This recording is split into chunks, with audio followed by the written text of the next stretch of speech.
ನಮಸ್ಕಾರ. ಜ್ಯೋತಿಷ್ಯ ಪಾಠಕ್ಕೆ ಸ್ವಾಗತ.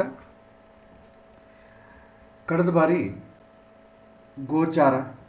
ಗೋಚಾರದ ಫಲವನ್ನು ಹೇಗೆ ಹೇಳುವುದು ಅಂತಂಬುವ ವಿಚಾರವನ್ನು ನಾವು ನೋಡಿದ್ದೇವೆ. ಇವತ್ತಿನ ಪಾಠದಲ್ಲಿ ಗೋಚಾರಕ್ಕೆ ಸಂಬಂಧಪಟ್ಟ ವಿಚಾರಗಳೇ ಶನಿ ಸಂಚಾರ. ನಾವು ಕೇಳ್ತಾ ಇರ್ತೇವೆ, ಅಷ್ಟಮ ಶನಿ, ಅರ್ಧಾಷ್ಟಮ ಶನಿ, ಏಳೂವರೆ ಶನಿ, ಈ ಥರ ಹೇಳ್ತಾ ಇರ್ತಾರೆ. ಸೊ ಏನು ಅದರ ಎಫೆಕ್ಟ್ ಹೇಗಿರುತ್ತೆ? ಪಂಚಾಂಗ ಶ್ರವಣದೆಲ್ಲ ಬರಿತಿರ್ತಾರೆ, ಭಾಳ ಜನ ಇದರ ಪ್ರಯೋಗ ಮಾಡ್ತಾ ಇರ್ತಾರೆ. ನಿಮಗೆ ಏಳೂವರೆ ಶನಿ ಬರ್ತಾ ಇದೆ, ಹಾಗಾಗಿ ನಾವು ಸ್ವಲ್ಪ ಜಾಗೃತಿಯಾಗಿರಬೇಕು ಅಂತ ಹೇಳ್ತಾ ಇರ್ತಾರೆ.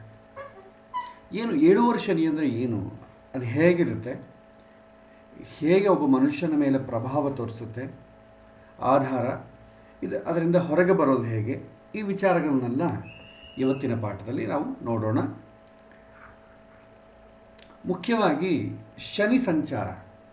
ಶನಿ ಒಂದು ರಾಶಿಯಿಂದ ಒಂದು ರಾಶಿಗೆ ಸಂಚಾರ ಮಾಡುವುದಕ್ಕೆ 2.5 ವರ್ಷ ಹಿಡಿಯುತ್ತೆ. ಯಾಕಂದರೆ ಎಲ್ಲದಕ್ಕಿಂತಲೂ ತುಂಬ ದೂರದಲ್ಲಿರುವಂಥ ಗ್ರಹ ಶನಿ. ಆದ್ದರಿಂದ ಒಂದು ರಾಶಿಯಿಂದ ಒಂದು ರಾಶಿಗೆ ಮೂವ್ ಆಗಲಿಕ್ಕೆ 30 ತಿಂಗಳು ಅಥವಾ 2.5 ವರ್ಷ ಹಿಡಿಯುತ್ತೆ. ಒಂದು ರಾಶಿ ಅಂತಂದರೆ 30 degree. So Shani 1 degree move ಆಗಲಿಕ್ಕೆ 1 ಮಂತ್ ಹಿಡಿಯುತ್ತೆ. 30 ಡಿಗ್ರಿ ಮೂವ್ ಆಗಲಿಕ್ಕೆ 30 ತಿಂಗಳು. ಇನ್ನು ಶೀಘ್ರಚಾರ, ವಕ್ರಗಮನ, ಮಂದಚಾರ ಇವೆಲ್ಲ ಕ್ಯಾಲ್ಕುಲೇಟ್ ಮಾಡಿಕೊಂಡ್ರೆ 2.5 ವರ್ಷದಿಂದ 3 ವರ್ಷ ಆಗುತ್ತೆ ಒಂದೊಂದು ಸಲ. 2.5 ವರ್ಷಕ್ಕೆ ಎಕ್ಸಾಕ್ಟ್ಲಿ ಇರಲ್ಲ, ಒಂದು 2 ತಿಂಗಳು ಹೆಚ್ಚು ಇರ್ಬೋದು, ಕಡಿಮೆ ಇರ್ಬೋದು. ಸೊ ಇದು ಶನಿ ಸಂಚಾರದ ಬಗ್ಗೆ ವಿಚಾರ. ಈಗ ಏಳೂವರೆ ಶನಿ, ಅಷ್ಟಮ ಶನಿ ಇವುಗಳ ಪ್ರಭಾವ ಏನು ಅಂತಂಬುದು ನಾವು ನೋಡೋಣ. ನಾವು ಕೇಳ್ತಾ ಇರ್ತೇವೆ ಏಳೂವರೆ ಶನಿ ಅಂತಂಬುದು ರಿಪೀಟೆಡಾಗಿ ಕೇಳ್ತಾ ಇದ್ದೀವಿ. ಸಾಡೆ ಸಾತಿ ಕೂಡ ಅಂತಾರೆ ಹಿಂದಿಯಲ್ಲಿ. ಏನು ಅಂತಂದರೆ, ಗೋಚಾರದಲ್ಲಿ ಶನಿಗ್ರಹ ನಮ್ಮ ರಾಶಿಯಿಂದ, ನಮ್ಮ ಜನ್ಮರಾಶಿಯಿಂದ ಗೋಚಾರದಲ್ಲಿ ಶನಿ 12ನೇ ಮನೆಯಲ್ಲಾಗಲಿ, ಜನ್ಮರಾಶಿಯಲ್ಲೇ ಆಗಲಿ, ಜನ್ಮರಾಶಿಯಿಂದ 2ನೇ ಮನೆಯಾಗಲಿ ಶನಿ ಸಂಚಾರ ಆದಾಗ ಅದನ್ನು ಏಳೂವರೆ ಶನಿ ಪೀರಿಯಡ್ ಅಂತ ಹೇಳಿದ್ರೆ, ಒಂದು ರಾಶಿ ಅಂದರೆ 2.5 ವರ್ಷ. ಸೊ 12, 1, 2 ಕಂಟಿನ್ಯೂಸ್ ಆಗಿ ಬರುತ್ತೆ. ಆದ ಕಾರಣ ಏಳೂವರೆ, ಟೋಟಲ್ 2.5 ಏಳೂವರೆ ಅಂತ ಕರಿತೀವಿ. ಸೊ ಇದು ಏಳೂವರೆ ಶನಿ ಸಂಬಂಧಪಟ್ಟದ್ದು. ನೆಕ್ಸ್ಟ್ ಅಷ್ಟಮ ಶನಿ ಅಂತ ಕರೀತಾರೆ. ಅಂದರೆ ಜನ್ಮರಾಶಿಯಿಂದ ಶನಿ ಅಷ್ಟಮ ಸ್ಥಾನಕ್ಕೆ ಬಂದರೆ ಅದನ್ನು ಅಷ್ಟಮ ಶನಿ ಅಂತ ಕರಿತೀವಿ. ಅದೇ ರೀತಿ ಜನ್ಮರಾಶಿಯಿಂದ 4ನೇ ಮನೆಯಲ್ಲಿ ಶನಿ ಇದ್ದರೆ, ಗೋಚಾರದಲ್ಲಿ, ಜಾತಕದಲ್ಲ, ನಮ್ಮ ಜನ್ಮರಾಶಿ ಯಾವುದಾಗುತ್ತೋ ಅಲ್ಲಿಂದ ಗೋಚಾರದಲ್ಲಿ 4ನೇ ಮನೆಗೆ ಶನಿ ಇದ್ದರೆ ಅರ್ಧಾಷ್ಟಮ ಶನಿ, 8ನೇ ಮನೆ ಶನಿ ಇದ್ದರೆ ಅಷ್ಟಮ ಶನಿ, 12ನೇ ಮನೆಯಲ್ಲಾಗಲಿ, ಜನ್ಮದಲ್ಲಾಗಲಿ, 2ನೇ ಮನೆಯಲ್ಲಾಗಲಿ ಇದ್ದರೆ ಏಳೂವರೆ ಶನಿ ಅಂತ ಕರಿತೀವಿ. ಸೊ ಇದು ತುಂಬ ಕ್ರುಷಿಯಲ್ ಪೀರಿಯಡ್ಸ್. ಸೊ ಇಲ್ಲಿ ನೋಡಿ, ಟೋಟಲ್ ಏನಾಗುತ್ತೆ 2.5 ಆಮೇಲೆ 10, 12.5 ಇಯರ್ಸ್. ನಮಗೆ ಶನಿ ಒಂದು ಸಲ ಎಲ್ಲ ರಾಶಿಗಳನ್ನು ಒಂದು ಸರ್ಕಲ್ ಹಾಕಬೇಕಾದ್ರೆ 30 ಇಯರ್ಸ್ ಹಿಡಿಯುತ್ತೆ. ಸೊ 30 ಇಯರ್ಸಲ್ಲಿ 12.5 ಇಯರ್ಸ್ ಏನಾಗ್ತದೆ, ಈ ಏಳೂವರೆ ಶನಿ, ಈ ಒಂದು ಶನಿಯ ಪೀರಿಯಡ್ಗೆ ಎಲ್ಲರೂ ಒಳಗಾಗ್ತಾರೆ. ನಮ್ಮ ಜೀವನದಲ್ಲಿ ಒಂದು ಸಲ ಶನಿ ಪೀರಿಯಡ್ ಅಂದರೆ 30 ಇಯರ್ಸ್, ಮೇ ಬಿ 3 ಸೈಕಲ್ಸ್ ಬರ್ಬೋದು, ಅದಕ್ಕಿಂತಲೂ ಮೇಲೆ ಬರಲಿಕ್ಕಿಲ್ಲ. ಅದಕ್ಕೆ ಭಾಳ ಜನ 3ನೇ ಸಲ ಬಂದರೆ ತುಂಬ ಕಷ್ಟ ಅಂತ ಹೇಳ್ತಾರೆ. ಸೊ ಅದೆಲ್ಲ ಕೂಡ ಏನಂದರೆ ಜನರಲೈಸ್ಡ್ ಪ್ರೆಡಿಕ್ಷನ್. ಅದು 3ನೇ ಸಲ ಶನಿ ಬಂದರೆ ಇನ್ನು ಉಳಿಯಲ್ಲ ಅಂತ ಹೇಳ್ತಾರೆ. 3ನೇ ಸಲ ಶನಿ ಬಂದರೆ ಆಲ್ಮೋಸ್ಟ್ 60 ವರ್ಷ 70 ವರ್ಷ ಕ್ರಾಸ್ ಆಗೋಗಿರುತ್ತೆ. ಆ ಸಮಯದಲ್ಲಿ ಮನುಷ್ಯನಿಗೆ ತಟ್ಕೊಳ್ಳೋ ಶಕ್ತಿ ಇರಲ್ಲ ಸಮಸ್ಯೆಗಳನ್ನು. ಹಾಗಾಗಿ ಆ ವರ್ಡನ್ನು ಉಪಯೋಗ ಮಾಡ್ತಾರೆ ಹೊರತು ಸ್ಪೆಷಲಾಗಿ ಅದಕ್ಕೇನು ಸ್ಟ್ಯಾಂಡರ್ಡ್ ಏನಿಲ್ಲ. 3ನೇ ಸಲ ಶನಿ ಬಂದರೆ ತೊಂದರೆ ಆಗುತ್ತೆ ಅಂತಂಬೋದು ಸ್ಟ್ಯಾಂಡರ್ಡ್ ಏನೂ ಇಲ್ಲ. ಇದನ್ನು ಗಮನಿಸಬೇಕಾಗುತ್ತೆ. ಸೊ ಈಗ ನಾವು ಶನಿ ಸಂಚಾರದ ಬಗ್ಗೆ ನೋಡಿದ್ವಿ. ಸೊ ಈ ಪ್ರೆಸೆಂಟ್ ಟೈಮ್ ಈ ಶನಿ ಸಂಚಾರದ ಬಗ್ಗೆ ನಾವು ಸ್ವಲ್ಪ ಒಂದು ಗ್ಲಾನ್ಸ್ ನೋಡೋಣ. ಇವತ್ತಿನ ದಿನ ಶನಿ ಮಕರ ರಾಶಿಯಲ್ಲಿದ್ದಾನೆ. ಮಕರ ರಾಶಿಗೆ ಯಾವಾಗ ಬಂದಿದ್ದಾನೆ? 25 ಜಾನ್ವರಿ 2020 ಮಕರ ರಾಶಿಗೆ ಶನಿ ಬಂದಿದ್ದಾನೆ. ಮತ್ತು ಶನಿ ಮಕರ ರಾಶಿಯಲ್ಲಿ ನೋಡಿ ವಕ್ರಿ ಆಗ್ತಾನೆ. ಪ್ರತಿ ವರ್ಷ ಶನಿ ಏಪ್ರಿಲಿಂದ ಜೂನ್ ತಿಂಗಳ ಒಳಗೆ ವಕ್ರಿ ಆಗ್ತಾನೆ. ಸೊ ಈ ವರ್ಷ ವಕ್ರಿ ಯಾವಾಗ ಆಗಿದ್ದ ಅಂತಂದರೆ 14 ಮೇ 2020 ಶನಿ ವಕ್ರಗಮನ ಆಗಿದ್ದ. ನೆಕ್ಸ್ಟ್ ವಕ್ರಗಮನ ಆದ ಮೇಲೆ ನೆಕ್ಸ್ಟ್ ಮತ್ತೆ ಡೈರೆಕ್ಟ್ ಮೋಷನ್ ಯಾವಾಗ ಸ್ಟಾರ್ಟ್ ಆಯಿತು ಅಂತಂದರೆ 28 ಸೆಪ್ಟೆಂಬರ್ 2020, ಅಂದರೆ ವಕ್ರಗಮನ ಮುಗಿದೋಯ್ತು ಡೈರೆಕ್ಟ್ ಮೋಷನ್. ನಂತರ ಮತ್ತೆ ಇನ್ನೊಂದು ಸಲ ವಕ್ರಿ ಆಗ್ತಾನೆ, ಯಾಕೆಂದರೆ ವರ್ಷಕ್ಕೊಮ್ಮೆ ಆಗ್ತಾನಲ್ವ. 2021 ಮೇ 22 ಶನಿ ಮತ್ತೆ ವಕ್ರಿ ಆಗ್ತಾನೆ. ಮತ್ತೆ ಡೈರೆಕ್ಟ್ ಮೋಷನ್ ಯಾವಾಗ ಬರುತ್ತೆ? 11 ಅಕ್ಟೋಬರ್ 2021 ಮತ್ತೆ ಡೈರೆಕ್ಟ್ ಮೋಷನ್ ಬರುತ್ತೆ, ನೇರ ಗಮನ ಅಂತ ಕರಿತೀವಿ. ಮತ್ತು ಶನಿ ಕುಂಭರಾಶಿಗೆ ಯಾವಾಗ ಬರ್ತಾನೆ ಅಂತಂದರೆ 30 ಏಪ್ರಿಲ್ 2020 ಬರ್ತಾನೆ. ಟೋಟಲ್ ಶನಿ ಮಕರ ರಾಶಿಯಲ್ಲಿ ಇರೋ ಪೀರಿಯಡ್ ಎಷ್ಟು ಅಂತಂದರೆ 2 ವರ್ಷ 3 ತಿಂಗಳ ಕಾಲ. ಸೊ ಈಗ ಮತ್ತೆ ಏನಾಗ್ತದೆ, 3 ತಿಂಗಳು 2.5 ವರ್ಷ ಅಲ್ವಾ ಅಂತ ಅನ್ಬೋದು. ಆದರೆ ಕುಂಭರಾಶಿಗೆ ಎಂಟರ್ ಆಗೋದು ಶೀಘ್ರಚಾರದಲ್ಲಿ ಎಂಟರ್ ಆಗ್ತಾನೆ. ಮಾಮೂಲು ಡೈರೆಕ್ಟ್ ಟ್ರಾನ್ಸಿಟ್ ಅಲ್ಲ. ಒಂದೊಂದ್ಸಲ ಗ್ರಹಗಳು ಸ್ಪೀಡಾಗಿ ಹೋಗ್ತವೆ, ನಮಗೆ ಸೆಮಿ ಎಲಿಪ್ಟಿಕಲ್ ಆರ್ಬಿಟಲ್ಲಿ ಇರ್ತಾವೆ, ಆದ ಕಾರಣ ಶೀಘ್ರಚಾರ ಅಂತೀವಿ. ಸೊ ಶೀಘ್ರಚಾರದಲ್ಲಿ 30 ಏಪ್ರಿಲ್ 2022 ಎಂಟರ್ ಆಗ್ತಾನೆ ಕುಂಭರಾಶಿಗೆ. ನಂತರ ಕುಂಭರಾಶಿಯಲ್ಲಿ ಮತ್ತೆ 4 ಜೂನ್ 2020 ರೆಟ್ರೋಗ್ರೇಡ್ ಆಗಿ ಮತ್ತೆ ರಿವರ್ಸ್ 13 ಜುಲೈ 2022 ಮಕರ ರಾಶಿಗೆ ಮತ್ತೆ ಬರ್ತಾರೆ. ಬಂದು ಮತ್ತೆ ಡೈರೆಕ್ಟ್ ಮೋಷನ್ ಆಗಲಿಕ್ಕೆ 25 ಅಕ್ಟೋಬರ್ 2022 ಆಗ್ತದೆ. ಮಕರ ರಾಶಿಯಲ್ಲಿ ಶನಿ ಇರ್ತಾನೆ. ಮತ್ತೆ ಫರ್ದರ್ ಆಗಿ ಶನಿ ಈ ಕುಂಭರಾಶಿಗೆ ಹೋಗೋದು 17 ಜಾನ್ವರಿ 2023.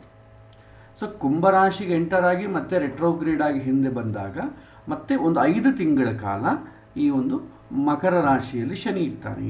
ಸೊ 2 ವರ್ಷ 3 ತಿಂಗಳು ಪ್ಲಸ್ 5 ತಿಂಗಳು, ಟೋಟಲಿ ಮಕರ ರಾಶಿಯಲ್ಲಿ ಶನಿ ಇರೋದು 2 ವರ್ಷ 8 ತಿಂಗಳ ಕಾಲ ಇರ್ತಾನೆ. ಸೊ ಆ ಪೀರಿಯಡಲ್ಲಿ ನಾವು ಈ ಒಂದು 7 ವರ್ಷ ಯಾರಿಗಿದೆ ಯಾರಿಗಿಲ್ಲ ಅಂತಂಬೋದು ಕ್ಯಾಲ್ಕುಲೇಟ್ ಮಾಡ್ತೇವೆ.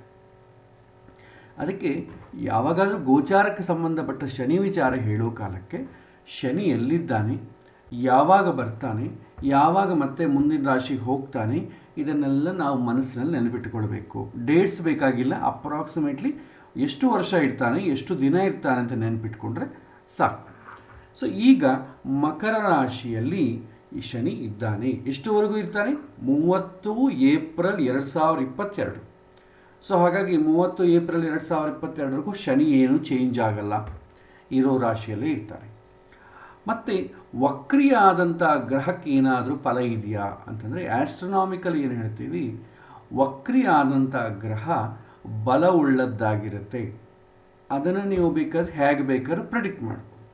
ತುಂಬ ಬಲ ಇರುತ್ತೆ. ಭಾಳ ಜನ ಈ ವಕ್ರಿಯಾದಂಥ ಗ್ರಹ ಶುಭ ಗ್ರಹ ಆದರೆ ಒಳ್ಳೇದು ಮಾಡೋದಿಲ್ಲ, ಪಾಪಗ್ರಹ ಆದರೆ ಒಳ್ಳೇದು ಮಾಡುತ್ತೆ. ಇದೆಲ್ಲ ಕೂಡ ಇಂಡಿವಿಜುವಲಿ ನಾವು ಜಾತಕಗಳನ್ನು ನೋಡಿ ಅದನ್ನು ಕನ್ಫರ್ಮ್ ಮಾಡಿಕೊಳ್ಬೇಕು. ಸೊ ಅದೆಲ್ಲ ಅವರವರ ಎಕ್ಸ್ಪೀರಿಯನ್ಸ್. ಬಟ್ ಸ್ಟ್ಯಾಂಡರ್ಡ್ ಆಗಿ ಏನು ಹೇಳ್ತಾರೆ, ವಕ್ರಿಯಾದಂಥ ಗ್ರಹಕ್ಕೆ ತುಂಬ ಬಲವಾಗಿರುತ್ತೆ ಅಂತ ಸ್ಟ್ಯಾಂಡರ್ಡ್ ಆಗಿರುತ್ತೆ. ಅದನ್ನು ನಾವು ಜನಗಳ ಮೇಲೆ ಅಪ್ಲೈ ಮಾಡ್ತಾ ಅದರ ಫಲ ಹೇಗೆ ಬರ್ತಾ ಇದೆ ಅಂತ ನಾವು ಅನಲೈಸ್ ಮಾಡಬೇಕಾಗ್ತದೆ. ನೆಕ್ಸ್ಟ್ ಶನಿ 7 ವರ್ಷ ಶನಿಯನ್ನು ಏನಾಗುತ್ತೆ ಎಲ್ಲರೂ ಕೇಳ್ತಾರೆ. 7 ವರ್ಷ ಶನಿ ಬರ್ತಾ ಇದೆ, ಸರಿ, ಓಕೆ, ಏನಾಗುತ್ತೆ ಆ ಸಮಯದಲ್ಲಿ? ಸೊ ಏನಾಗುತ್ತೆ ಅಂತ ಗೊತ್ತಿದ್ದರೆ ಆ ಏರಿಯಲ್ಲಿ ನಾನು ಕೇರ್ಫುಲ್ ಆಗಿರ್ಬೋದು. ಸೊ ಏನಾಗುತ್ತೆ 7 ವರ್ಷ ಶನಿ ಸಮಯದಲ್ಲಿ ಅಂತಂದರೆ, ಅಸಲು 7 ವರ್ಷ ಶನಿ ಅಂತಂಬೋ ಕಾನ್ಸೆಪ್ಟ್ ಏನು ಅಂತಂಬುದು ನೋಡಬೇಕು. ಇಲ್ಲಿ ಮೇಯ್ನ ನೋಡಿದ್ರೆ ಜನ್ಮರಾಶಿಯನ್ನು ನಾವು ಪ್ರಯಾರಿಟಿ ತಗೊಳ್ತೀವಿ. ಜನ್ಮರಾಶಿ ಅಂತಂದರೆ ಚಂದ್ರ. ನಮ್ಮ ಜಾತಕದಲ್ಲಿ ಚಂದ್ರ ಯಾವ ರಾಶಿಯಲ್ಲಿದ್ದಾನೋ ಅದನ್ನು ಜನ್ಮರಾಶಿ ಅಂತ ಕರಿತೇವೆ.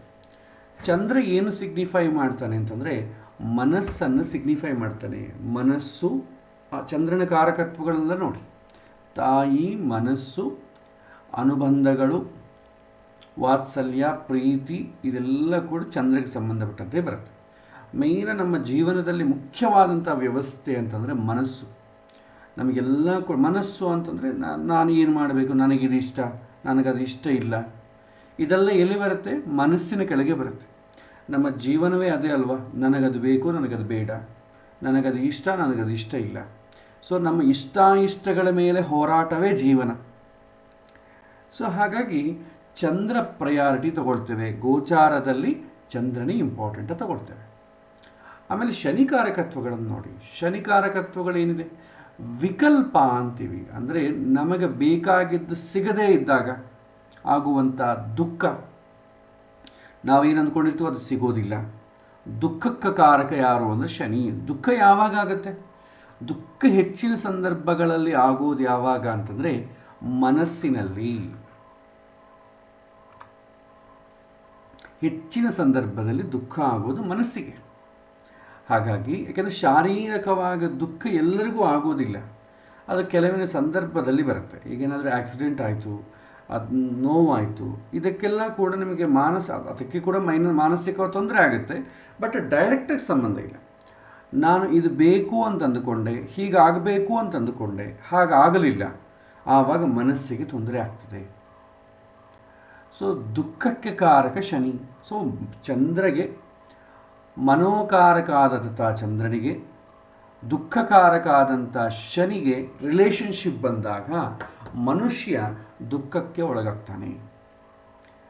ಮತ್ತು ಶನಿ ಮತ್ತು ಚಂದ್ರ ಇಬ್ಬರು ಕೂಡ ಶತ್ರು. ಶನಿಗೆ ಚಂದ್ರ ಶತ್ರು, ಚಂದ್ರಗೆ ಶನಿ ಸಮ.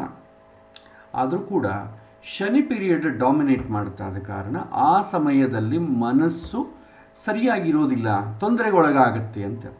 ಮನಸ್ಸು ತೊಂದರೆಗೆ ಒಳಗಾಗುತ್ತೆ ಅಂತಂದರೆ ಹೇಗೆ ಒಳಗಾಗುತ್ತೆ? ನಮಗೆ ಯಾವುದಾದ್ರೂ ಇಷ್ಟವಾದದ್ದು ಸಿಗಲಿಲ್ಲ ಅಂತಂದರೆ ತೊಂದರೆ ಆಯಿತು ಅಂತ ಇರುತ್ತೆ. ಅಂದರೆ ಇಂಡೈರೆಕ್ಟಾಗಿ ಏನಿದೆ, ನಾನು ಅಂದುಕೊಂಡ ಕೆಲಸ ಆಗೋದಿಲ್ಲ. ಯಾಕೆಂದರೆ ಮನಸ್ಸು ದುಃಖ ಆಗ್ತದೆ. ಮನಸ್ಸು ದುಃಖ ಆಗುವಂಥ ಸಂದರ್ಭ ಏನಿದೆ, ನಾನು ಏನೂ ಅಂದ್ಕೊಂಡಿಲ್ಲ ಅಂತಂದರೆ ನಾನು ಹಿಂಗೆ ದುಃಖ ಆಗೋದಿಲ್ಲ. ನಾನು ಸಂಕಲ್ಪ ಮಾಡಿಲ್ಲ, ನನಗಿದು ಬೇಕು ಅಂತ ನಾನು ಅಂದ್ಕೊಂಡಿಲ್ಲ, ಅದು ಬೇಡ ಅಂತ ಅಂದ್ಕೊಂಡಿಲ್ಲ, ನಾನು ತಟಸ್ಥವಾಗಿದ್ದೀನಿ. ಅವನಿಗೆ ಏನೂ ಮಾಡೋದಿಲ್ಲ 7 ವರ್ಷನಿ. ಯಾರಿಗೆ ಲೌಕಿಕ ವಿಚಾರದಲ್ಲಿ ಡಿಪೆಂಡ್ ಆಗಿರ್ತಾರೋ ಆ ವಿಷಯಗಳಲ್ಲಿ ದುಃಖ ಆಗ್ತದೆ. ಆವಾಗ 7 ವರ್ಷನಿ ಪ್ರಭಾವಕ್ಕೆ ಒಳಗಾಗೋ ಸಂದರ್ಭ ಬಂದಿದೆ ಅಂತ ನಾವು ಗುರುತಿಸ್ತೀವಿ. ಇದು ಎಲ್ಲರಿಗೂ ಪ್ರೆಡಿಕ್ಟ್ ಮಾಡೋಂಗಿಲ್ಲ. ಸಣ್ಣ ಮಕ್ಕಳಿರ್ತಾರೆ, 7 ವರ್ಷನೇ ಬಂದಿರುತ್ತೆ, ಅವರಿಗೆ ಮನಸ್ಸೇ ಡೆವಲಪ್ ಆಗಿರಲ್ಲ, ಅವರನ್ನು ಏನೂ ಮಾಡೋದಿಲ್ಲ. ಇನ್ನು ಕೆಲವಿನ ಜನ ಇರ್ತಾರೆ, ಅವರು ದುಃಖಕ್ಕೆ ಅತೀತವಾಗಿರ್ತಾರೆ, ದುಃಖವೇ ಬರೋದಿಲ್ಲ. ಈಗ ನಮ್ಮ ಕಂಪೇರ್ ಮಾಡಿಕೊಂಡ್ರೆ, ಒಬ್ಬ ಮಿಡಿಲ್ ಕ್ಲಾಸ್ ಪರ್ಸನ್ ಕಂಪೇರ್ ಮಾಡಿಕೊಂಡ್ರೆ, ಒಬ್ಬ ಬೆಗ್ಗರ್ ಭಿಕ್ಷದವನನ್ನು ಕಂಪೇರ್ ಮಾಡಿಕೊಂಡ್ರೆ, ನಮಗಿರೋ ರಿಕ್ವೈರ್ಮೆಂಟ್ಸ್ ಅವನಿಗಿರಲ್ಲ.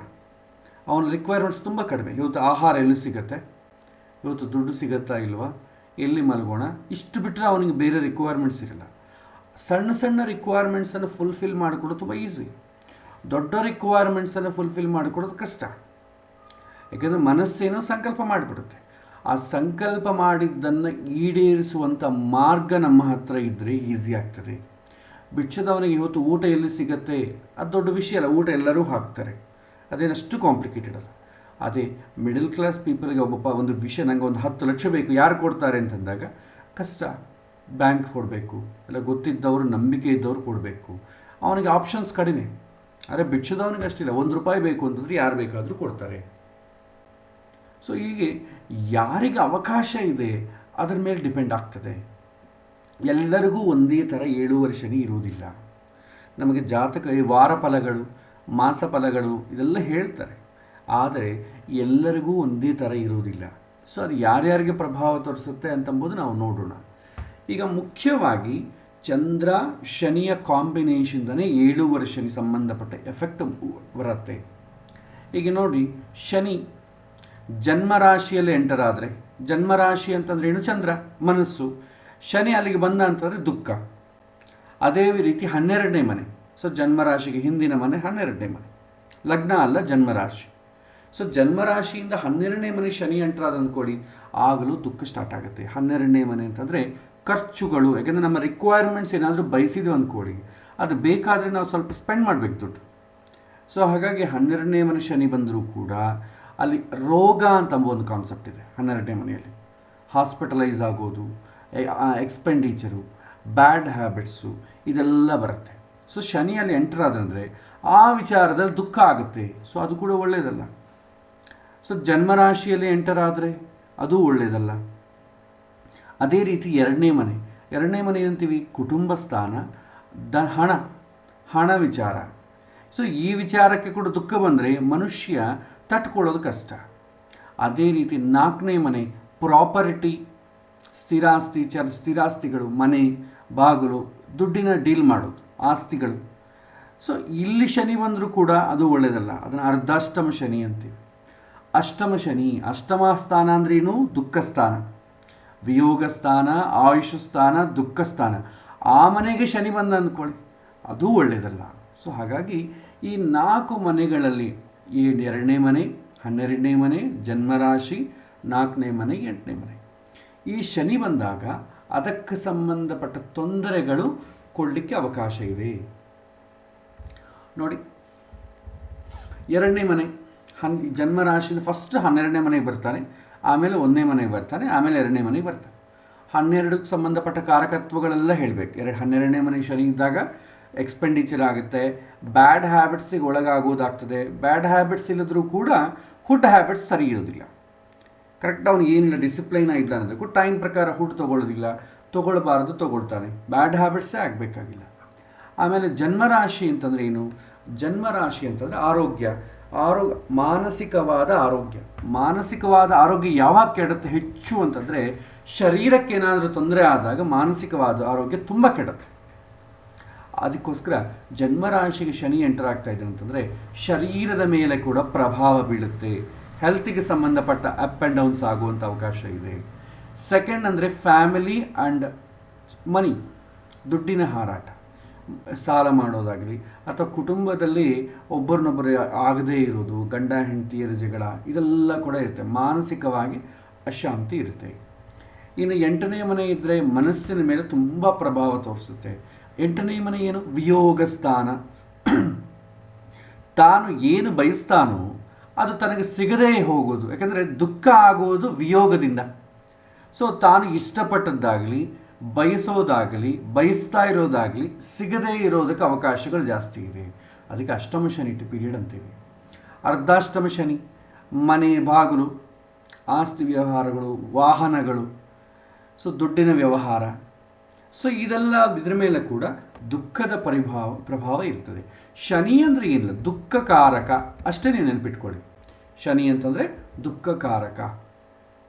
ಸೊ ಇದು ಚಂದ್ರ ಶನಿಯ ಮೇಲೆ ಡಿಪೆಂಡ್ ಆಗುತ್ತೆ, ಸಂಕಲ್ಪ ವಿಕಲ್ಪಗಳ ಮೇಲೆ ಡಿಪೆಂಡ್ ಆಗ್ತದೆ. ಎರಡನೇದು ಈ 7 ಶನಿ ಅಂತಂಬೋದು. 7 ಶನಿ ಆಗಲಿ, ಶನಿಗೆ ಸಂಬಂಧಪಟ್ಟ ಯಾವುದೇ ಪ್ರಭಾವ ಆಗಲಿ ಎಲ್ಲರ ಮೇಲೆಯೂ ಇರೋದಿಲ್ಲ. 7 ಶನಿ, ಅರ್ಧಾಷ್ಟಮ ಶನಿ, ಅಷ್ಟಮ ಶನಿ ಎಲ್ಲರಿಗೂ ಬರುತ್ತೆ ಅಸ್ಟ್ರೋನಾಮಿಯ ಪ್ರಕಾರ, ನಮ್ಮ ಜಾತಕ ಪ್ರಕಾರ, ಗೋಚಾರದಲ್ಲಿ. ಆದರೆ ಇದರ ಪ್ರಭಾವ ಮಾತ್ರ ಎಲ್ಲರಿಗೂ ಇರೋದಿಲ್ಲ. ಸೊ ಅದರ ಪ್ರಭಾವ ಯಾವುದ್ರ ಮೇಲೆ ಆಧಾರ ಪಡುತ್ತೆ ಅಂತಂದರೆ ಜಾತಕದಲ್ಲಿ ಶನಿಯ ಪೋರ್ಟ್ಫೋಲಿಯೋ ಮೇಲೆ ಆಧಾರ ಪಡುತ್ತೆ.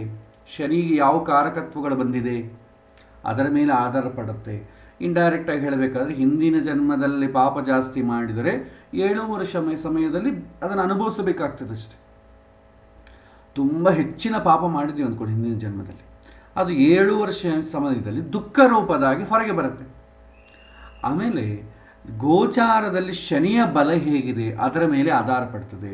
ಹಾಗಾಗಿ ಎಲ್ಲರಿಗೂ, ಏಕೆಂದರೆ ಎಲ್ಲರೂ ಒಂದೇ ಥರ ಪಾಪ ಮಾಡಿಕೊಂಡಿರೋದಿಲ್ಲ, ಶನಿ ಒಂದೇ ಥರ ಫಲ ಕೊಡೋಕ್ಕೆ. ಸೊ ಇದು ಇಂಡೈರೆಕ್ಟ್ಲಿ ನಮಗೆ ಹಿಂದಿನ ಜನ್ಮದ ಮಾಡಿದಂಥ ಪುಣ್ಯ ಪಾಪಗಳ ಮೇಲೆ ಆಧಾರ ಪಟ್ಟಿರ್ತದೆ. ಹಿಂದಿನ ಜನ್ಮದಲ್ಲಿ ಪಾಪ ಜಾಸ್ತಿ ಮಾಡಿಕೊಂಡಿಲ್ಲ ಅಂತಂದರೆ ಅವನಿಗೇನು ಬರೋದಿಲ್ಲ, ಅವನಿಗೇನು 7 ಶನಿ ಬಂದರೂ ಕೂಡ ತೊಂದರೆಗಳೇನೂ ಆಗೋದಿಲ್ಲ. ಸೊ ಪಾಪ ಜಾಸ್ತಿ ಮಾಡಿದ್ದಾನೆ ಅಂತಂದರೆ ಪಾಪ ಆಕ್ಟಿವೇಟ್ ಆಗೋ ಸಮಯ 7 ಶನಿ ಸಮಯ. ಹಾಗಾಗಿ ಎಲ್ಲರೂ ಹೆದರಬೇಕಾಗಿಲ್ಲ. ಯಾರ ಜಾತಕದಲ್ಲಿ ಜಾತಕದಲ್ಲಿ ಶನಿ ವೀಕ್ ಆಗಿರ್ತಾನೋ, ವೀಕ್ ಇನ್ ದಿ ಸೆನ್ಸ್ ಪಾಪ ಸಂಬಂಧ ಬಂದಿರುತ್ತೋ ಅವರು ಮಾತ್ರವೇ ಹೆದರಬೇಕು, ಎಲ್ಲರೂ ಹೆದರೋ ಕೆಲಸ ಇಲ್ಲ. ಮತ್ತು ಏನಾಗುತ್ತೆ 7 ಶನಿ ಬಂದರೆ ಅಂತಂದರೆ, ಮೇಯ್ನ್ 7 ಶನಿ ಬಂದ ಏನಾಗುತ್ತೆ ಅಂದರೆ ಮೆಂಟಲ್ ಟೆನ್ಷನ್ ಆಗ್ತದೆ. ಮೆಂಟಲ್ ಟೆನ್ಷನ್ ಆಗಲಿಕ್ಕೆ ಯಾವ್ದು ರೂಟ್ ಮ್ಯಾಪ್ ಇದೆಯೋ ಅದೆಲ್ಲ ನಡೀತೆ. ಸೊ ಅಲ್ಟಿಮೇಟ್ಲಿ ಆಗೋದು ಮೆಂಟಲ್ ಟೆನ್ಷನ್. ಮೆಂಟಲ್ ಟೆನ್ಷನ್ ಬರಬೇಕು ಅಂದ್ರೆ ಏನಾಗಬೇಕು? ನಾವು ಅಂದುಕೊಂಡ ಕೆಲಸ ಆಗದೇ ಇರೋದು, ದುಡ್ಡಿನ ಕಮಿಟ್ಮೆಂಟ್ಸ್ ಆಗದೇ ಇರೋದು, ಸೊ ಏನೋ ನಾನು ಇಷ್ಟಪಟ್ಟದ್ದು ಹೋಗೋದು, ಅಥವಾ ನಾನು ಬೇಡ ಅಂದುಕೊಂಡಿದ್ದು ಬಂದ್ಬಿಡೋದು. ಮನುಷ್ಯ ತಪ್ಪು ಯಾವ ಮಾಡ್ತಾನೆ ಅಂತಂದರೆ, ತಾನು ಇಷ್ಟಪಟ್ಟಿದ್ದು ಎಲ್ಲಿ ಹೊಟ್ಟೋಗುತ್ತೋ ಏನೋ ಅಂತ ಅದನ್ನು ಉಳಿಸಿಕೊಳ್ಳೋದಕ್ಕೆ ತಪ್ಪು ಕೆಲಸ ಮಾಡ್ತಾನೆ. ಅದೇ ರೀತಿ ತಾನು ಬಯಸದೇ ಇರೋದು, ತಾನು ದ್ವೇಷ ಮಾಡೋದು ಎಲ್ಲಿ ನನ್ನ ಹತ್ರ ಬಂದ್ಬಿಡ್ತದೋ ಅದು ಬರದೇ ತಡಿಲಿಕ್ಕೆ ತಪ್ಪು ಮಾಡ್ತಾನೆ. ಸೊ ಇದು ಎರಡೂ ಕೂಡ ದುಃಖಮಯವಾದಂಥ ವಿಷಯಗಳು. ಹಾಗೆ 7 ಶನಿ ಅಂದರೆ ಮೆಂಟಲ್ ಟೆನ್ಷನ್ ಅಷ್ಟೇ. ನಾವು ಸಿಂಪಲ್ ಮೆಂಟಲ್ ಟೆನ್ಷನ್ ಅಂತ ವರ್ಡ್ ಯೂಸ್ ಮಾಡ್ಬೋದು, ಬಟ್ ಪ್ರಾಕ್ಟಿಕಲಿ ಅದನ್ನು ಜೀರ್ಣ ಮಾಡಿಕೊಳ್ಳೋದು ಕಷ್ಟ. ಯಾಕೆಂತಂದರೆ ಜೀವನವೇ ಮಾನಸಿಕ ಸಂತೋಷದ ಮೇಲೆ, ಸಂತೃಪ್ತಿ ಮೇಲೆ ಆಧಾರಪಟ್ಟಿದೆ. ಜನಗಳಿಗೆ ಅದರ ಟರ್ಮಿನಾಲಜಿ ಗೊತ್ತಿಲ್ಲದ್ರೂ ಕೂಡ ಅಲ್ಟಿಮೇಟ್ಲಿ ಅವರಿಗೆ ಬೇಕಾದದೇ. ಎಲ್ಲರಿಗೂ ಹಣ ಬೇಕು, ಒಳ್ಳೆ ಮನೆ ಬೇಕು, ವಾಹನ ಬೇಕು, ಎಲ್ಲ ಯಾವುದಕ್ಕಾಗಿ? ಮನಸ್ಸು ಸಂತೋಷಕ್ಕೋಸ್ಕರವಾಗಿಯೇ. ಅದು ನಿಜವಾಗಿಯೂ ಅದು ಕೊಡೋದಿಲ್ಲ, ಅದರಿಂದ ನಾವು ಮನಸ್ಸು ಸಂತೋಷ ಪಡಬೇಕಷ್ಟೆ. ಸೊ ನಾನು ಬಯಸಿದ್ದು ಬಂದರೆ ಸಂತೋಷ, ಇಲ್ಲದ್ರೆ ಸಂತೋಷ ಇಲ್ಲ. ಅದು ಮನೆಯೇ ಆಗಬೇಕಾಗಲಿ, ಯಾವುದಾಗಲಿ ಅಷ್ಟೇ. ಸೊ ಹಾಗಾಗಿ ಮೆಂಟಲ್ ಟೆನ್ಷನ್ ಫಸ್ಟು ರಿಸಲ್ಟ್ ಆಗುತ್ತೆ. ಯಾಕೆಂದರೆ ದುಃಖಕಾರಕ ಶನಿ, ಮನೋಕಾರಕ, ಮನಸ್ಸಿಗೆ ದುಃಖಕ್ಕೊಳಗಾದರೆ ಏನಾಗ್ತದೆ, ಅದರಿಂದ ಆಗುವಂಥ ಶನಿ ಪ್ರಭಾವ. ಸೊ ಇದು ನೆನಪಿಟ್ಕೊಳ್ಳಿ. ಭಾಳ ಜನ ಹೇಳ್ತಾರೆ 7 ಶನಿ ಬಂತಂದರೆ ನಿಂಗೆ ಅದಾಗ್ತದೆ, ನಿಂಗೆ ಆ ತೊಂದರೆ ಆಗ್ತದೆ, ಈ ತೊಂದರೆ ಆಗ್ತದೆ ಅಂತ ಏನೇನೋ ಹೇಳ್ತಾರೆ. ಅಲ್ಟಿಮೇಟ್ಲಿ ಕಾರಣ ದುಃಖ ಅಷ್ಟೇ. ಸೊ ಆ ಸಮಯದಲ್ಲಿ ಅವನ ಸಂಕಲ್ಪಗಳೇನಿದೆ ಅದು ವಿಕಲ್ಪಗಳಾಗ್ಲಿಕ್ಕೆ ಅವಕಾಶ ಇದೆ, ದುಃಖ ಆಗ್ಲಿಕ್ಕೆ ಅವಕಾಶ ಇದೆ ಅಷ್ಟೇ. ಅದು ಪರ್ಟಿಕ್ಯುಲರಿ ಪರ್ಸನ್ ಬೈ ಪರ್ಸನ್ ಇರುತ್ತೆ, ಸ್ಟ್ಯಾಂಡರ್ಡಾಗಿ ಎಲ್ಲರಿಗೂ ಹೇಳಲಿಕ್ಕೆ ಆಗೋದಿಲ್ಲ. ಸೊ ದುಃಖ ಯಾವ ರೂಪದಲ್ಲಿ ಬರುತ್ತೆ? ಅವನು ಯಾವುದು ಪ್ರಯತ್ನ ಮಾಡ್ತಾ ಇದ್ದಾನೋ ಆ ರೂಪದಲ್ಲಿ ದುಃಖ ಬರುತ್ತೆ. ಈಗ ಉದ್ಯೋಗ ಪ್ರಯತ್ನ ನಡೆಸ್ತಾ ಇರ್ತಾನೆ, ಸೊ ದುಃಖ ಯಾವಾಗ ಆಗುತ್ತೆ? ಉದ್ಯೋಗ ಬರಲಾದ್ರೆ ದುಃಖ ಆಗ್ತದೆ, ಉದ್ಯೋಗದಿಂದ ತೆಗೆದಾಕಿದ್ರೆ ದುಃಖ ಆಗ್ತದೆ. ಹಣ ವಿಚಾರದಲ್ಲಿ ಅಷ್ಟೇ, ಆರೋಗ್ಯ ವಿಚಾರದಲ್ಲಿ ಅಷ್ಟೇ. ನಾವು ಯಾವುದು ಬಯಸ್ತೀವೋ ಅದು ನಮಗೆ ಬರದೇ ಇದ್ರೆ ದುಃಖ ಆಗ್ತದೆ. ಸೊ ಇದು ಮೇನ್ ಶನಿ ಸಂಬಂಧಪಟ್ಟ ವಿಚಾರ, ಅಲ್ಟಿಮೇಟ್ಲಿ ಇದೆ. ಆಮೇಲೆ ಈ 7 ಶನಿ ಕೂಡ ಎಲ್ಲರಿಗೂ ತೊಂದರೆ ಕೊಡಲ್ಲ, depends on emotional strength of A native. ಮನಸ್ಸು ಯಾರಿಗೆ ಗಟ್ಟಿ ಇರುತ್ತೋ ಅವರನ್ನು 7 ಶನಿ ಏನು ಮಾಡೋದಿಲ್ಲ. ಯಾರು ಮನಸ್ಸು ವೀಕ್ ಆಗಿರುತ್ತೋ ಅವರನ್ನು ಇದು ಹಿಡ್ಕೊಳ್ಳುತ್ತೆ. ಭಯ ಅಂತ ಅಂಬೋದು ದೊಡ್ಡ ರೋಗ, ಧೈರ್ಯ ಅಂತ ಅಂಬೋದಕ್ಕಿಂತಲೂ ಭಯ ಇತ್ತಂದ್ಕೊಡಿ ದೊಡ್ಡ ರೋಗ. ಅದರಿಂದ ಎಲ್ಲ ರೋಗಗಳು ಬರುತ್ತೆ. ಈಗ ಬ್ಲ್ಯಾಕ್ ಮ್ಯಾಜಿಕ್ ಡೈರೆಕ್ಟಾಗಿ ಮಾಡೋದು ಬೇಕಾಗಿಲ್ಲ. ನಿಂಗೆ ಯಾರೋ ಬ್ಲ್ಯಾಕ್ ಮ್ಯಾಜಿಕ್ ಮಾಡಿದ್ದಾರೆ ಅಂತಂದರೆ ಸಾಕು, ಅವನ ಮೈಂಡ್ಗೆ ವೀಕ್ ಆಗಿದ್ದರೆ ಎಮೋಷ್ನಲಿ ಡೌನ್ ಆಗ್ತಾನೆ. ಈಗ ಎಷ್ಟೋ ಜನ ಬಾಬಾಗಳ ಹತ್ರ ಮೋಸ ಹೋಗ್ತಾ ಇದ್ದಾರೆ, ಜ್ಯೋತಿಷ್ಯರ ಹತ್ರ ಮೋಸ ಹೋಗ್ತಾ ಇದ್ದಾರೆ, ಈ ಬ್ಯಾಂಕ್ ಸ್ಕ್ಯಾಮ್ಸಲ್ಲಿ ಮೋಸ ಹೋಗ್ತಾ ಇದ್ದಾರೆ. ನಿಮ್ಮ ATM ಪಿನ್ ನಂಬರ್ ಕೊಡಿ, ನಾವು ವೆರಿಫೈ ಮಾಡ್ತಾ ಇದ್ದೀವಿ, ಎಷ್ಟೋ ಜನ ಕೊಡ್ತಾ ಇದ್ದಾರೆ. ಮನಸ್ಸು ಯಾರಿಗೆ ವೀಕ್ ಆಗಿರುತ್ತೋ ಅವರೇ ಸಮಸ್ಯೆಗಳನ್ನು ಅನುಭವಿಸ್ತಾರೆ. ಸ್ಟ್ರಾಂಗ್ ಪರ್ಸನ್ ಯಾವತ್ತಿಗೂ ಅನುಭವಿಸೋದಿಲ್ಲ. ತುಂಬ ಸ್ಟ್ರಾಂಗ್, ದೆವ್ವ ಇಲ್ಲ ಏನೂ ಇಲ್ಲ, ಸ್ಟ್ರಾಂಗ್ ಆಗಿದ್ದವನಿಗೆ ಅವನಿಗೆ ಯಾವಾಗೂ ದೆವ್ವ ಕಾಣಿಸಲ್ಲ. ಯಾರಿಗೆ ವೀಕ್ ಮೈಂಡ್ ಸೆಟ್ ಇರ್ತಾನೋ ದೆವ್ವ ಇದೆ ಇದೆ ಅಂತ ಅಂದ್ಕೊಂಡ್ರೆ ಅವನ ಮನಸ್ಸು ಆಕ್ಸೆಪ್ಟ್ ಮಾಡುತ್ತೆ, ಇದೆ ಅಂತ ಕನ್ಫರ್ಮ್ ಮಾಡ್ಕೊಂಡ್ಬಿಡುತ್ತೆ. ಸೊ ಎರಡೂ ನಮ್ಮ ಫೀಲಿಂಗ್ಸೇ. ಸೊ ಹಾಗಾಗಿ ಮಾನಸಿಕವಾದ ಅಸ್ಥಿರ ಸ್ಥಿತಿಯೇ ಭಯಕ್ಕೆ, ದುಃಖಕ್ಕೆ ಕಾರಣ. ಹಾಗಾಗಿ ಈ ಮನುಷ್ಯನ ಎಮೋಷ್ನಲ್ ಸ್ಟ್ರೆಂಗ್ತ್ ನೋಡಬೇಕು. 7 ಶನಿ ಬಂದಾಗ ನಾವೇನು ಮಾಡಬೇಕು? ಎಮೋಷ್ನಲಿ ಅವನನ್ನು ಕಾನ್ಫಿಡೆನ್ಸ್ ತರಿಸ್ಬೇಕು, ಸ್ವಲ್ಪ ಸ್ಟ್ರೆಂಗ್ತ್ ತರಿಸ್ಬೇಕು. ಅವರು ವೀಕ್ ಆಗ್ತಾರೆ. ಸೊ ಜ್ಯೋತಿಷ್ಯನಾದವನು ಒಬ್ಬ ಮನುಷ್ಯನ ಮನಸ್ಸನ್ನು, ಎಮೋಷನ್ಸನ್ನು ವೀಕು ಮಾಡ್ಬೋದು, ಸ್ಟ್ರಾಂಗೂ ಮಾಡ್ಬೋದು. ಸ್ಟ್ರಾಂಗ್ ಮಾಡಿದರೆ ಬರೋ ಹಣಕ್ಕಿಂತಲೂ ವೀಕ್ ಮಾಡಿದರೆ ಬರೋ ಹಣ ತುಂಬ ಜಾಸ್ತಿ ಇರುತ್ತೆ. ಸೊ ಈ ಸಮಯದಲ್ಲಿ ನಿಮಗೆ ತುಂಬ ದುಃಖ ಆಗ್ತದೆ, ನೀವು ದೊಡ್ಡ ಹೋಮ ಮಾಡಿಸ್ಕೋಬೇಕು, ಇದು 10 ವಾರಗಳು ಮಾಡಬೇಕು, ಇದನ್ನು ಹೀಗೆ ಮಾಡಬೇಕು ಅಂತ ಹೇಳ್ತಾರೆ. ಹೀಗೆ ಮಾಡಬೇಕು ಅಂತಂದರೆ ನಾನೇ ಮಾಡಬೇಕು ಅಂತ ಅರ್ಥ. ಈ ಥರ ಹೇಳುವಂಥ ಸ್ಥಿತಿ ಇದೆ. ಅದೇ ಧೈರ್ಯ ಇತ್ತಂದ್ಕೊಳ್ಳಿ, ಏನೂ ಅವಶ್ಯಕತೆ ಇಲ್ಲ. ಯಾರಿಗೆ ವೀಕ್ ಆಗಿರ್ತಾನೋ ಅವನಿಗೆ ಮಾತ್ರವೇ ರೆಮಿಡೀಸ್ ಎಲ್ಲ ಬೇಕಾಗ್ತದೆ. ಅದನ್ನು ಪಾಸಿಟಿವ್ ಆಗಿ ಗೈಡ್ ಮಾಡೋನಿದ್ರೆ ಚೆನ್ನಾಗಿ ಗೈಡ್ ಮಾಡ್ತಾನೆ, ಕಾನ್ಫಿಡೆನ್ಸ್ ತರಿಸ್ತಾನೆ. ನೆಗೆಟಿವ್ ಆಗಿ ಗೈಡ್ ಮಾಡೋನು ಕ್ಯಾಶ್ ಮಾಡಿಕೊಡ್ತಾನೆ. ಸೊ ಶನಿ ಅಂತಂದರೆ ಒಂದು ಮಾನಸಿಕ ಅಸ್ಥಿರ, ಎರಡನೆಯದು ಭಯ. ಸೊ ಇದು ತುಂಬ ನೆನಪಿಟ್ಕೊಳ್ಬೇಕು. ಮನುಷ್ಯನ ಎಮೋಷ್ನಲ್ ಸ್ಟ್ರೆಂಗ್ತ್ ಮೇಲೆ ಈ ಶನಿಯ ಪ್ರಭಾವ ಆಧಾರ ಪಟ್ಟಿರ್ತದೆ. ನೀವು ತುಂಬ ಧೈರ್ಯವಾಗಿದ್ದು ನೋಡಿ 7 ಶನಿ ಏನೂ ಆಗೋದಿಲ್ಲ. ಈಗ ಸಣ್ಣ ಮಕ್ಕಳಿಗೆ ಜೀವನ ಅಂತ ಅಂಬೋದು ಭಯ ಇರಲ್ಲ. ಅವ್ರಿಗೆ ಸಣ್ಣ ಹಾವು ಹುಳ ಇಂಥದ್ದು ನೋಡಿದ್ರೆ ಭಯ ಆಗಲಿ, ಜೀವನ ಅಂದರೆ ಸಣ್ಣ ಮಕ್ಕಳಿಗೆ ಗೊತ್ತೇ ಇರೋದಿಲ್ಲ. ಅವ್ರಿಗೆ 7 ಶನಿ ಬಂದರೂ ಕೂಡ ಏನೂ ಆಗೋದಿಲ್ಲ. ಆದರೆ ದೊಡ್ಡವರಿಗೆ ಮಾತ್ರ ಯಾಕೆ 7 ಶನಿ ತೊಂದರೆ ಆಗ್ತದೆ? ಯಾಕೆಂದರೆ ಸಣ್ಣ ಮಕ್ಕಳು ಸಂಕಲ್ಪ ವಿಕಲ್ಪ ಎರಡೂ ಮಾಡೋದಿಲ್ಲ. ನನಗಿದು ಬೇಕು, ನನಗಿದು ಬೇಡ, ಸಣ್ಣ ಸಣ್ಣ ಐಟಮ್ಸ್ ಮೇಲೆ ಇರುತ್ತೆ. ನನಗೆ ಸ್ವೀಟ್ ಬೇಕು, ನನಗೆ ಆಟ ಸಾಮಾನು ಬೇಕು, ಅದರ ಮೇಲೆ ಇರ್ತೀಯ ಹೊತ್ತು ಪ್ರಾಪರ್ಟಿ ಬೇಕು, ಇನ್ನೊಂದ್ರ ಮೇಲೆ ಸಣ್ಣ ಮಕ್ಕಳಿಗಿರಲ್ಲ. ಹಾಗಾಗಿ ಅವ್ರಿಗೆ 7 ವರ್ಷ ನೀವು ಬಂದಿದ್ದು ಗೊತ್ತಾಗಲ್ಲ, ಹೋಗಿದ್ದು ಗೊತ್ತಾಗಲ್ಲ. ಇಲ್ಲಿ ಕೂಡ ಯಾರು ಎಮೋಷ್ನಲಿ ಸ್ಟ್ರಾಂಗ್ ಆಗಿರ್ತಾನೆ, ನನಗೆ ಸಿಕ್ಕಿದ್ರೆ ಓಕೆ, ಸಿಗ್ಲದ್ರೂ ಓಕೆ ಅಂತ ಯಾರು ಇಟ್ಕೊಳ್ತಾರೆ, ಅವನಿಗೆ 7 ವರ್ಷ ಏನೂ ಮಾಡಲ್ಲ. ಯಾಕಂದರೆ ದುಃಖ ಬರಲಿಕ್ಕೆ ಚಾನ್ಸ್ ಏನಿದೆ? ಚಾನ್ಸೇ ಇಲ್ಲ. ನಿಮಗೆ ಇವರು ನಳಮಹಾರಾಜ ಕತೆ ಗೊತ್ತಿದೆ. ನಳಮಹಾರಾಜ ದಮಯಂತಿನ ಮದುವೆ ಮಾಡಿಕೊಂಡ. ಕಲಿ ಅವನಲ್ಲಿ ಪ್ರವೇಶ ಆಗಬೇಕು ಅಂತಿದ್ದ. ಏನು ಮಾಡಿದ್ರು ಪ್ರವೇಶ ಮಾಡೋಕ್ಕಾಗ್ತಿದ್ದಿಲ್ಲ. ಅವನು ಸುಳ್ಳು ಹೇಳೋದಿಲ್ಲ, ಕೆಟ್ಟದ್ದು ಮಾತಾಡೋದಿಲ್ಲ, ಯಾವಾಗೂ ಭಗವಂತನ ಸ್ಮರಣೆ ಮಾಡ್ಕೊಳ್ತಾ ಇರ್ತಾನೆ. ಕೆಟ್ಟದ್ದೇನಾದರೂ ಅವಕಾಶ ಇದ್ದರೆ ತಾನು ಎಂಟರಾಗಲಿಕ್ಕೆ ಆಗ್ತಾ ಇದ್ದಿಲ್ಲ ಎಷ್ಟೋ ವರ್ಷಗಳು. ಆದ ನಂತರ ಒಂದು ದಿನ ಮೂತ್ರ ವಿಸರ್ಜನೆ ಮಾಡ್ತಾ ಕಾಲು ತೊಳ್ಕೊಳ್ಳದ ಒಂದು ಕಾರಣದಿಂದ ಅಶೌಚ ಬಂದಾದ ಕಾರಣ ಆವಾಗ ಎಂಟರಾದ. ಹಾಗೆ ಎಮೋಷ್ನಲಿ ಸ್ಟ್ರಾಂಗ್ ಆಗಿದ್ದವನನ್ನು ರಾಹು ಆಗಲಿ ಶನಿ ಆಗಲಿ ಏನೂ ಮಾಡೋದು. ರಾಹು ಕೂಡ ಭಯಕ್ಕೆ ಕಾರಕ. ಈ 2 ಗ್ರಹಗಳು ಏನೂ ಮಾಡೋದಿಲ್ಲ. ಅದಕ್ಕೆ ನೋಡಿ, ತುಂಬ ಸ್ಟ್ರಾಂಗ್ ಆಗಿ ಮೈಂಡ್ ಸೆಟ್ ಇರೋರು ಯಾರು ಜ್ಯೋತಿಷ್ಯತೆ ಬರಲ್ಲ. ಯಾರು ಎಮೋಷ್ನಲಿ ವೀಕ್ ಆಗಿರ್ತಾರೋ ಅವರೇ ಜ್ಯೋತಿಷ್ಯತೆ ಬರ್ತಾರೆ. ಸೊ ಅವರನ್ನು ಕರೆಕ್ಟ್ ಪಾತಲ್ಲಿ ಗೈಡ್ ಮಾಡ್ತೀವಿ ಅಂದ್ಕೊಡಿ, ತೊಂದರೆ ಇಲ್ಲ. ನಾವು ಹ್ಯಾಪಿ ಇರ್ತೀವಿ, ಅವರು ಹ್ಯಾಪಿ ಇರ್ತಾರೆ. ಅದೇ ಎಮೋಷ್ನಲಿ ಅಂಥವ್ರನ್ನ ಎಕ್ಸ್ಪ್ಲಾಯ್ಟ್ ಮಾಡೋದು ತುಂಬ ಈಸಿ. ಸೊ ಅದಕ್ಕೆ ನೋಡಿ, 7 ವರ್ಷ ಶನಿ ಇದೆ, ಆ ಶನಿ ಇದೆ, ಇನ್ನೊಂದಿದೆ ಅಂತ ಹೆದರ್ಸಿ ಎಷ್ಟೋ ಜನ ಹತ್ರ ಕ್ಯಾಶ್ ಮಾಡ್ಕೊಳ್ತಾ ಇರ್ತಾರೆ. ಕಾರಣ ಏನಂತಂದ್ರೆ ಎಮೋಷ್ನಲಿ ವೀಕ್ ಆಗಿರ್ತಾರೆ. ಸೊ ಎಮೋಷ್ನಲಿ ವೀಕ್ ಆಗಿರ್ತಂತ ಹೆಂಗೆ ಗೊತ್ತಾಗುತ್ತೆ ಅಂದರೆ, ಜಾತಕದಲ್ಲಿ ಚಂದ್ರ ವೀಕ್ ಆಗಿದ್ದ ಅಂದ್ಕೊಳ್ಳಿ, ನೀಚ ಆದರೂ ಅಸ್ತಂಗತ ಆದರೂ, ಶನಿ ಜೊತೆ ಇದ್ದ ಅಂತಂದರೆ ವೀಕ್ ಆಗಿದ್ದಾನೆ ಅಂತ ಅರ್ಥ. ಶನಿ ಜೊತೆ ಚಂದ್ರ ಇದ್ದ, ಶನಿಯ ದೃಷ್ಟಿ ಚಂದ್ರನ ಮೇಲಿದೆ ಅಂತಂದರೆ ಜಾತಕದಲ್ಲಿ ಎಮೋಷ್ನಲಿ ಆ ಪರ್ಸನ್ ವೀಕ್ ಆಗಿದ್ದಾನೆ ಅಂತ ಅರ್ಥ. ಅಂಥವರನ್ನು ಯಾರು ಬೇಕಾದರೂ ಎಕ್ಸ್ಪ್ಲಾಯ್ಟ್ ಮಾಡ್ಬೋದು. ಅವನಿಗೆ ಪುಣ್ಯ ಇಲ್ಲದೇ ಇದ್ದರೆ. ಪುಣ್ಯ ಇದ್ದರೆ ಏನು ಮಾಡೋಕ್ಕೋಗಲ್ಲ, ಬೇರೆ ಯಾರೋ ಒಬ್ಬರು ಬಂದು ಗುರುಗಳು ಬಂದು ಸಪೋರ್ಟ್ ಮಾಡಿಬಿಡ್ತಾರೆ. ಸೊ ಹಾಗಾಗಿ ಎಮೋಷ್ನಲ್ ಸ್ಟ್ರೆಂಗ್ತ್ ಮೇಲೆ ಡಿಪೆಂಡ್ ಆಗುತ್ತೆ. ಇನ್ನೊಂದು ಶನಿ ಎಫೆಕ್ಟ್ ಬಂದು ಪರ್ಸನ್ ಟು ಪರ್ಸನ್ ವೇರಿ ಆಗುತ್ತೆ, ಡಿಪೆಂಡ್ಸ್ ಆನ್ ದೇರ್ ಹಾರೋಸ್ಕೋಪ್. ಎಲ್ಲರೂ ಒಂದೇ ಥರ ಪುಣ್ಯ ಪಾಪಗಳನ್ನು ಮಾಡಿಕೊಂಡಿರೋದಿಲ್ಲ. ಸೊ ಪಾಪ ಮಾಡಿಕೊಂಡಲೇ ಇದ್ದಾಗ ಅವನಿಗೆ ಸ್ವಲ್ಪ ಬರುತ್ತೆ, ಏನೋ ದುಃಖ ಆದರೂ ಕೂಡ ಸ್ವಲ್ಪ ದುಃಖ ಆಗ್ತದೆ. ತುಂಬ ಪಾಪ ಜಾಸ್ತಿ ಅದ ಅಂದ್ಕೊಡಿ, ಆವಾಗ ಜಾಸ್ತಿ ದುಃಖ ಬರುತ್ತೆ. ಬಡತನದಲ್ಲಿರ್ತಾನೆ ಅವನು, ಪಾಪ ಏನೋ ಅಲ್ಲಿ ಇಲ್ಲಿ ಭಿಕ್ಷಾ ಬೇಡ್ಕೊತ ಬರ್ತಾ ಇರ್ತಾನೆ. ಪಾಪ ಎಲ್ಲ ಕಾಯಿನ್ಸ್ ಎಲ್ಲ ಇಟ್ಕೊಂಡಿರ್ತಾನೆ. ಒಂದು 10 ರೂಪಾಯಿ ಎಲ್ಲೋ ಮಿಸ್ ಆಗಿರುತ್ತೆ, ಅವನಿಗೂ ದುಃಖ ಇರ್ತಕ್ಕಂಥ. ಪಾಪ ಬೆಳಗ್ಗಿಂದ ಅದಕ್ಕೋಸ್ಕರ ಒದ್ದಾಡಿರ್ತಾನೆ. ಆದರೆ ತುಂಬ ಶ್ರೀಮಂತ ಇರ್ತಾನೆ. ಶ್ರೀಮಂತ ಇದ್ದವನು 10 ಲಕ್ಷ ಮಿಸ್ ಆಯ್ತು ಅಂದ್ಕೊಳ್ಳಿ, ಅದಕ್ಕೆ ಬರೋ ದುಃಖ ಬೇರೆ. ಸೊ ಬಡತನ ಇದ್ದವನಿಗೆ ಬರುವಂಥ ದುಃಖ ಬೇರೆ, ಶ್ರೀಮಂತನಿಗೆ ಆಗುವಂಥ ದುಃಖ ಬೇರೆ. ಸೊ ಹಾಗಾಗಿ ಇದನ್ನು ವೇರಿ ಇರುತ್ತೆ, ಪರ್ಸನ್ ಟು ಪರ್ಸನ್ ವೇರಿ ಆಗ್ತದೆ, ಸಿಚುವೇಶನ್ ಟು ಸಿಚುವೇಶನ್ ವೇರಿ ಆಗ್ತದೆ. ಎಲ್ಲರಿಗೂ ಒಂದೇ ಥರ ಇರಲ್ಲ. ಅದಕ್ಕೆ 7 ವರ್ಷ ಶನಿಯನ್ನು ಕಾಮನ್ನಾಗಿ ಎಲ್ಲರಿಗೂ ಹೇಳಲಿಕ್ಕೆ ಬರುವುದಿಲ್ಲ. ನಿಮ್ಗೆ 7 ವರ್ಷ ಶನಿಯಿಂದ ನಾನು ಆರಾಮಾಗೇ ಇದ್ದೀನಿ ಅಂತಾರೆ. ಇನ್ನು ಕೆಲವಿನ ಜನ ನೋಡಿ, 7 ವರ್ಷ ಶನಿ ಇಲ್ಲದರೂ ಕೂಡ ಅವನು ದುಃಖದಲ್ಲೇ ಇರ್ತಾನೆ. ಯಾಕೆಂದರೆ ಎಮೋಷ್ನಲಿ ವೀಕ್ ಆಗಿರ್ತಾರೆ. ಮಾನಸಿಕವಾಗಿ ವೀಕ್ ಆಗಿರೋರಿಗೆ 7 ವರ್ಷ ಶನಿ ಬರೋದು ಬೇಕಾಗಿಲ್ಲ. ಪ್ರತಿ ದಿನದಲ್ಲೂ ಶನಿಗೆ ಸಂಬಂಧಪಟ್ಟ ಸೂಕ್ಷ್ಮ ದಶೆ ಪ್ರಾಣದಶೆ ಬರ್ತಾನೆ ಇರುತ್ತೆ.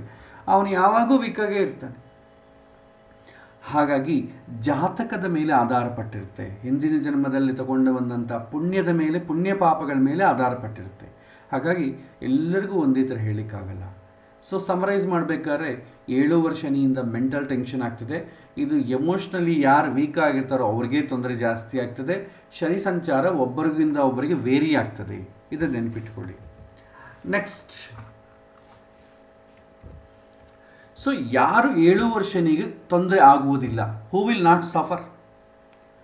ಸೊ ಯಾರಿಗೆ 7 ವರ್ಷ ಶನಿ ತೊಂದರೆ ಕೊಡೋದಿಲ್ಲ ಅಂತಂಬುದನ್ನು ನೋಡಿದರೆ, ಸೊ ಜಾತಕದಲ್ಲಿ ಯಾರಿಗಾದರೆ ಜಾತಕದಲ್ಲಿ ಶನಿ 6, 8, 12 ಮನೆಗಳ ಅಧಿಪತಿ ಆಗೋದಿಲ್ವೋ, ಶನಿ 6, 8 ಮನೆ 12 ಅಧಿಪತಿಗಳು ಯಾರು ಆಗೋದಿಲ್ಲವೋ ಅವರಿಗೆ 7 ವರ್ಷ ಶನಿ ತೊಂದರೆ ಕೊಡೋದಿಲ್ಲ. ಯಾರ ಜಾತಕದಲ್ಲಿ 6, 8, 12 ಮನೆ ಅಧಿಪತಿಗಳಾಗ್ತಾರೆ ಶನಿ, ಅವರ ಜಾತಕ ಅವರಿಗೆ ಮಾತ್ರ ತೊಂದರೆ ಆಗುತ್ತೆ. ಇಲ್ಲಿ ನೋಡಿ, 6, 8, 12 ಅಂದ್ರೆ ಏನು? ದುಷ್ಟ ಸ್ಥಾನ, ದುಃಖ ಸ್ಥಾನ. 6ನೇ ಮನೆ ಅಂದ್ರೇನು? ಋಣ, ರೋಗ, ಶತ್ರು. ಆ ಪೋರ್ಟ್ಫೋಲಿಯೋ ಶನಿಗೆ ಬಂದರೆ ಹೇಗಿರುತ್ತೆ? ತುಂಬ ರೋಚಕವಾಗಿರುತ್ತೆ. ಅಂದರೆ ಹಿಂದಿನ ಜನ್ಮದಲ್ಲಿ ಅತ್ಯುತ್ಕಟವಾದ ಪಾಪಗಳನ್ನು ಮಾಡಿದ್ದಾನೆ ಅಂತ ಅರ್ಥ. 8ನೇ ಮನೆ ವಿಯೋಗ ಸ್ಥಾನ. ಸೊ ಹಿಂದಿನ ಜನ್ಮದಲ್ಲಿ ವಿಯೋಗಕ್ಕೆ ಸಂಬಂಧಪಟ್ಟ ಪಾಪ ಮಾಡಿದ್ದಾನೆ. ಹಾಗಾಗಿ ಯಾರ ಜಾತಕದಲ್ಲಾದರೆ, ಸೊ ದಯವಿಟ್ಟು ಒಂದು ವಿಷಯ ಏನಂತಂದರೆ, ಇದು ಹೇಳೋ ಕಾಲಕ್ಕೆ ನಿಮ್ಮ ಜಾತಕಗಳು ನೋಡಿಕೊಳ್ಳಬೇಡಿ. ಇದಕ್ಕೆ ಎಷ್ಟೋ ಎಕ್ಸೆಪ್ಷನ್ಸ್ ಇರುತ್ತೆ. ಸೊ ನಿಮ್ಮ ಜಾತಕಗಳು ನೋಡಿಕೊಂಡು ನನ್ನ ಮೇಲೆ ಪ್ರಭಾವ ಇರುತ್ತಾ ಇಲ್ಲವ ಅಂತ ಚೆಕ್ ಮಾಡಿಕೊಳ್ಳೋ ಪ್ರಯತ್ನ ಮಾಡಬೇಡಿ. ನೀವು ಮತ್ತೆ ಜ್ಯೋತಿಷ್ಯ ಮುಂದೆ ಕಲೀಲಿಕ್ಕಾಗೋದಿಲ್ಲ. ಸೊ ಹಾಗಾಗಿ ಓನ್ ಕಾನ್ಸೆಪ್ಟ್ ತಿಳ್ಕೊಳ್ಳಿ, ಬೇರೆಯವರ ಜಾತಕದ ಮೇಲೆ ಅಪ್ಲೈ ಮಾಡಿ. ನಿಮ್ಮ ಬಂಧು ಬಳಗದ ಜಾತಕದಲ್ಲಿ ಅಪ್ಲೈ ಮಾಡಬೇಡಿ. ಸೊ ಜಾತಕದಲ್ಲಿ ಶನಿ ಏನಾದರೂ 6, 8, 12 ಮನೆ ಅಧಿಪತಿಗಳಾಗದೇ ಇದ್ದರೆ ಅವರಿಗೆ 7 ಶನಿ ಪ್ರಭಾವ ಇರುವುದಿಲ್ಲ ಅಂತಂದರೆ ಜಾಸ್ತಿ ಇರುವುದಿಲ್ಲ, ಸಣ್ಣದಾಗಿರುತ್ತೆ. ಅವರಿಗೆ ಡೈಲಿ ರೂಟ್ ಲೈನ್ ಬರುವಂಥ ಕಷ್ಟದಲ್ಲಿ ಮುಗಿದೋಗುತ್ತೆ. ಅವನಿಗೆ ಇದು 7 ಶನಿ ಪ್ರಭಾವ ಅಂತ ಗೊತ್ತಾಗೋದೇ ಇಲ್ಲ. ನೆಕ್ಸ್ಟ್, ಶನಿ ಏನಾದರೂ 6, 8, 12 ಮನೆಗೆ ಇಲ್ಲದೇ ಇದ್ದರೆ ಅವರು ಕೂಡ ಸಫರ್ ಆಗೋದಿಲ್ಲ. ಜಾತಕದಲ್ಲಿ 6, 8, 12 ಮನೆಗೆ ಶನಿ ಇತ್ತಂದ್ಕೊಳ್ಳಿ, ದುಃಖ ಸೂಚನವನ್ನು ಮಾಡುತ್ತೆ. ಅವ್ರಿಗೆ ಕೂಡ ಏನೂ ತೊಂದರೆ ಮಾಡಿದೆ. 6, 8, 12 ಮನೆಯಲ್ಲಿ ಶನಿ ಇಲ್ಲದೇ ಇದ್ದರೆ ಅವರಿಗೂ ಕೂಡ 7 ಶನಿ ಬಂದರೂ ಏನೂ ಆಗೋದಿಲ್ಲ. ನೆಕ್ಸ್ಟ್, ಒಂದು ವೇಳೆ ಜಾತಕದಲ್ಲಿ ಶನಿಗೆ ಶುಭಗ್ರಹಗಳ ಸಂಬಂಧ ಬಂದರೆ, ಶುಭಗ್ರಹಗಳ ಜೊತೆ ಇರೋದಾಗಲಿ, ಶುಭ ಸ್ಥಾನಗಳಾದಂಥ ಕೇಂದ್ರ ಕೋಣ ಸ್ಥಾನದಲ್ಲಾಗಲಿ ಇರೋದಾಗಲಿ ಇದ್ದರೆ ಅವರಿಗೆ ಕೂಡ ಏನೂ ತೊಂದರೆ ಆಗಲ್ಲ. ಒಂದು ಕಷ್ಟ ಬಂದರೂ ಕೂಡ ಬೇಗ ಪರಿಹಾರ ಸಿಕ್ಬಿಡ್ತದೆ. ಯಾಕೆಂದರೆ ಶುಭಗ್ರಹಗಳ ಸಂಬಂಧ ಇದಲ್ವ, ಶುಭಗ್ರಹಗಳ ಸಂಬಂಧ ಇದ್ದರೆ ಪರಿಹಾರಗಳು ಕೂಡ ಬೇಗ ಸಿಕ್ಕಿಬಿಡ್ತದೆ. ಪರಿಹಾರ ಅಂತಂದರೆ ಜ್ಯೋತಿಷ್ಯರು ಹೇಳೋ ಪರಿಹಾರ ಅಲ್ಲ, ಸಮಸ್ಯೆಗೆ ಪರಿಹಾರ.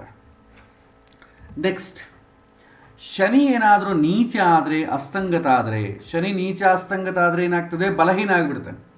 ಜಾತಕದಲ್ಲಿ ಶನಿ ಬಲಹೀನ ಆದ ಅಂತಂದರೆ ಶನಿ ಪ್ರಭಾವ ಇರುವುದಿಲ್ಲ ಜಾಸ್ತಿ ಮುಂಚೆ. ಯಾಕೆಂದರೆ ಎಲ್ಲ ಗ್ರಹಗಳು ವೀಕ್ ಆಗಿದ್ದರೆ ತೊಂದರೆ, ಶನಿ ಮಾತ್ರ ಸ್ಟ್ರಾಂಗ್ ಆಗಿದ್ದರೆ ತೊಂದರೆ. ಸೊ ಶನಿ ಸ್ಟ್ರಾಂಗ್ ಇರಬಾರ್ದು. ಶನಿ ಸ್ಟ್ರಾಂಗ್ ಇದೆ ಅಂತಂದರೆ ದುಃಖ, ಪಾಪ ಇವೆಲ್ಲ ಸ್ಟ್ರಾಂಗ್ ಇದೆ ಅಂತ ಅರ್ಥ. ಸೊ ಯಾರ ಜಾತಕದಲ್ಲಾದರೆ ಶನಿ ವೀಕ್ ಆಗಿರ್ತಾರೋ ಅವರಿಗೆ ಕೂಡ ಯಾವ ತೊಂದರೆಗಳು ಆಗೋದಿಲ್ಲ. ಸೊ ಇನ್ನೊಂದ್ಸರಿ ಹೇಳ್ತೇನೆ ನೋಡಿ, ಶನಿ ದುಷ್ಟ ಅಧಿಪತಿಗಳಾಗದೇ ಇದ್ದರೆ, ಕೆಟ್ಟ ಪೋರ್ಟ್ಫೋಲಿಯೋ ಬರದೇ ಇದ್ದರೆ, ಶನಿ 6, 8, 12 ಮನೆಗೆ ಇಲ್ಲದೇ ಇದ್ದರೆ, ಶನಿ ಶುಭಗ್ರಹಗಳ ಜೊತೆ ಶುಭ ಸಂಬಂಧ ಬಂದರೆ, ಶನಿ ನೀಚ ಅಥವಾ ಅಸ್ತಂಗತ ಆದರೆ ಆವಾಗ ಅವರಿಗೆ ಶನಿಗೆ ಸಂಬಂಧಪಟ್ಟ ಪ್ರಭಾವ ಕಡಿಮೆ ಇರುತ್ತೆ. ಸೊ ನೆಗ್ಲಿಜಿಬಲ್ ಅಂತ ಅನ್ಬೋದು. ಸೊ ಇದು ತುಂಬ ಇಂಪಾರ್ಟೆಂಟ್ ಆಯಿತು. ಸೊ ಎಲ್ಲರಿಗೂ ಒಂದೇ ಥರ ಹೇಳಲಿಕ್ಕೆ ಬರೋದಿಲ್ಲ, ಇದನ್ನು ನೋಡಿಕೊಂಡು ನಾವು ಪ್ರೆಡಿಕ್ಟ್ ಮಾಡಬೇಕು. ಸೊ ಇದೇ ವಿಚಾರ ನಾವು ಲಾಸ್ಟ್ ಟೈಮ್ ಕೂಡ ನೋಡಿದ್ವಿ. ನೋಡಿ, ಈ ಒಂದು ಜಾತಕ ಒಂದು ನೋಡಿ. ಸೊ ಇವ್ರದ್ದು ಮಿಥುನ ಲಗ್ನ ಜಾತಕ. ಸೊ ಶನಿ ಪೋರ್ಟ್ಫೋಲಿಯೋ ಯಾವುದು ಬಂದಿದೆ, 8 and 9. ಸೊ 8, 9 ಮನೆ ಅಧಿಪತಿ ಶನಿ. ಸೊ 8ನೇ ಮನೆ ವಿಯೋಗ ಸ್ಥಾನ ಅಲ್ವಾ. ಸೊ 8ನೇ ಮನೆ ಪೋರ್ಟ್ಫೋಲಿಯೋ ಬಂದಿದೆ. ಸೊ ಶನಿ ಎಲ್ಲಿದ್ದಾನೆ, 3ನೇ ಮನೆಯಲ್ಲಿದ್ದಾನೆ. ಓಕೆ, ಪರವಾಗಿಲ್ಲ. 6, 8, 12 ಮನೆಗಿದ್ರೆ ಕಷ್ಟ. ಆ 3ನೇ ಮನೆ ಕೂಡ ಶುಭಗ್ರಹ ಆದಂಥ ಗುರುವಿನ ಜೊತೆಗಿದ್ದಾನೆ. ಇದು ಸ್ವಲ್ಪ ಬೆನಿಫಿಟಬಲ್ ಪಾಯಿಂಟ್. ಸೊ ಇವರಿಗೆ 7 ಶನಿ ಬಂದಾಗ, ಸೊ ಇವ್ರದ್ದು ಜನ್ಮರಾಶಿ ಯಾವುದು, ಕುಂಭರಾಶಿ. ಸೊ ಇವತ್ತಿನ ದಿನ ಎಲ್ಲಿದ್ದಾನೆ ಶನಿ, ಮಕರ ರಾಶಿಯಲ್ಲಿದ್ದಾನೆ. ಸೊ ಕುಂಭರಾಶಿಯಿಂದ ಮಕರ ರಾಶಿ 12ನೇ ಮನೆಗೆ ಆಗುತ್ತೆ. ಸೊ 12ನೇ ಮನೆ ಆಗುತ್ತೆ ಅಂದರೆ ಏನು, 7 ಶನಿ ಶುರುವಾಗಿದೆ. ಸೊ ಇಲ್ಲಿ ನೋಡಿ, ಶನಿ 8, 9 ಅಧಿಪತಿಯಾದಂಥ ಶನಿ ಗೋಚಾರದಲ್ಲಿ ಜನ್ಮರಾಶಿಯಿಂದ 12ನೇ ಮನೆಗಿದ್ದಾನೆ. ಆದ ಕಾರಣ 7 ಶನಿ ಶುರುವಾಗಿದೆ. ಏನು ಫಲ, ಅಶುಭ ಫಲ. 12ನೇ ಮನೆ ಶನಿ ಇದ್ದರೆ ಅಶುಭ. ಆಮೇಲೆ ಏನು ಬರುತ್ತಿದ್ರಿಂದ, ಗ್ರೈಫ್ ಅಂದರೆ ಏನು, ದುಃಖ, ಮಿಸರಿ, ಲಾಸಸ್ಸು, ಆರೋಗ್ಯದ ಹಾನಿ, ಫ್ರಸ್ಟ್ರೇಷನ್ಸ್ ಇದೆಲ್ಲ ಬರುತ್ತೆ.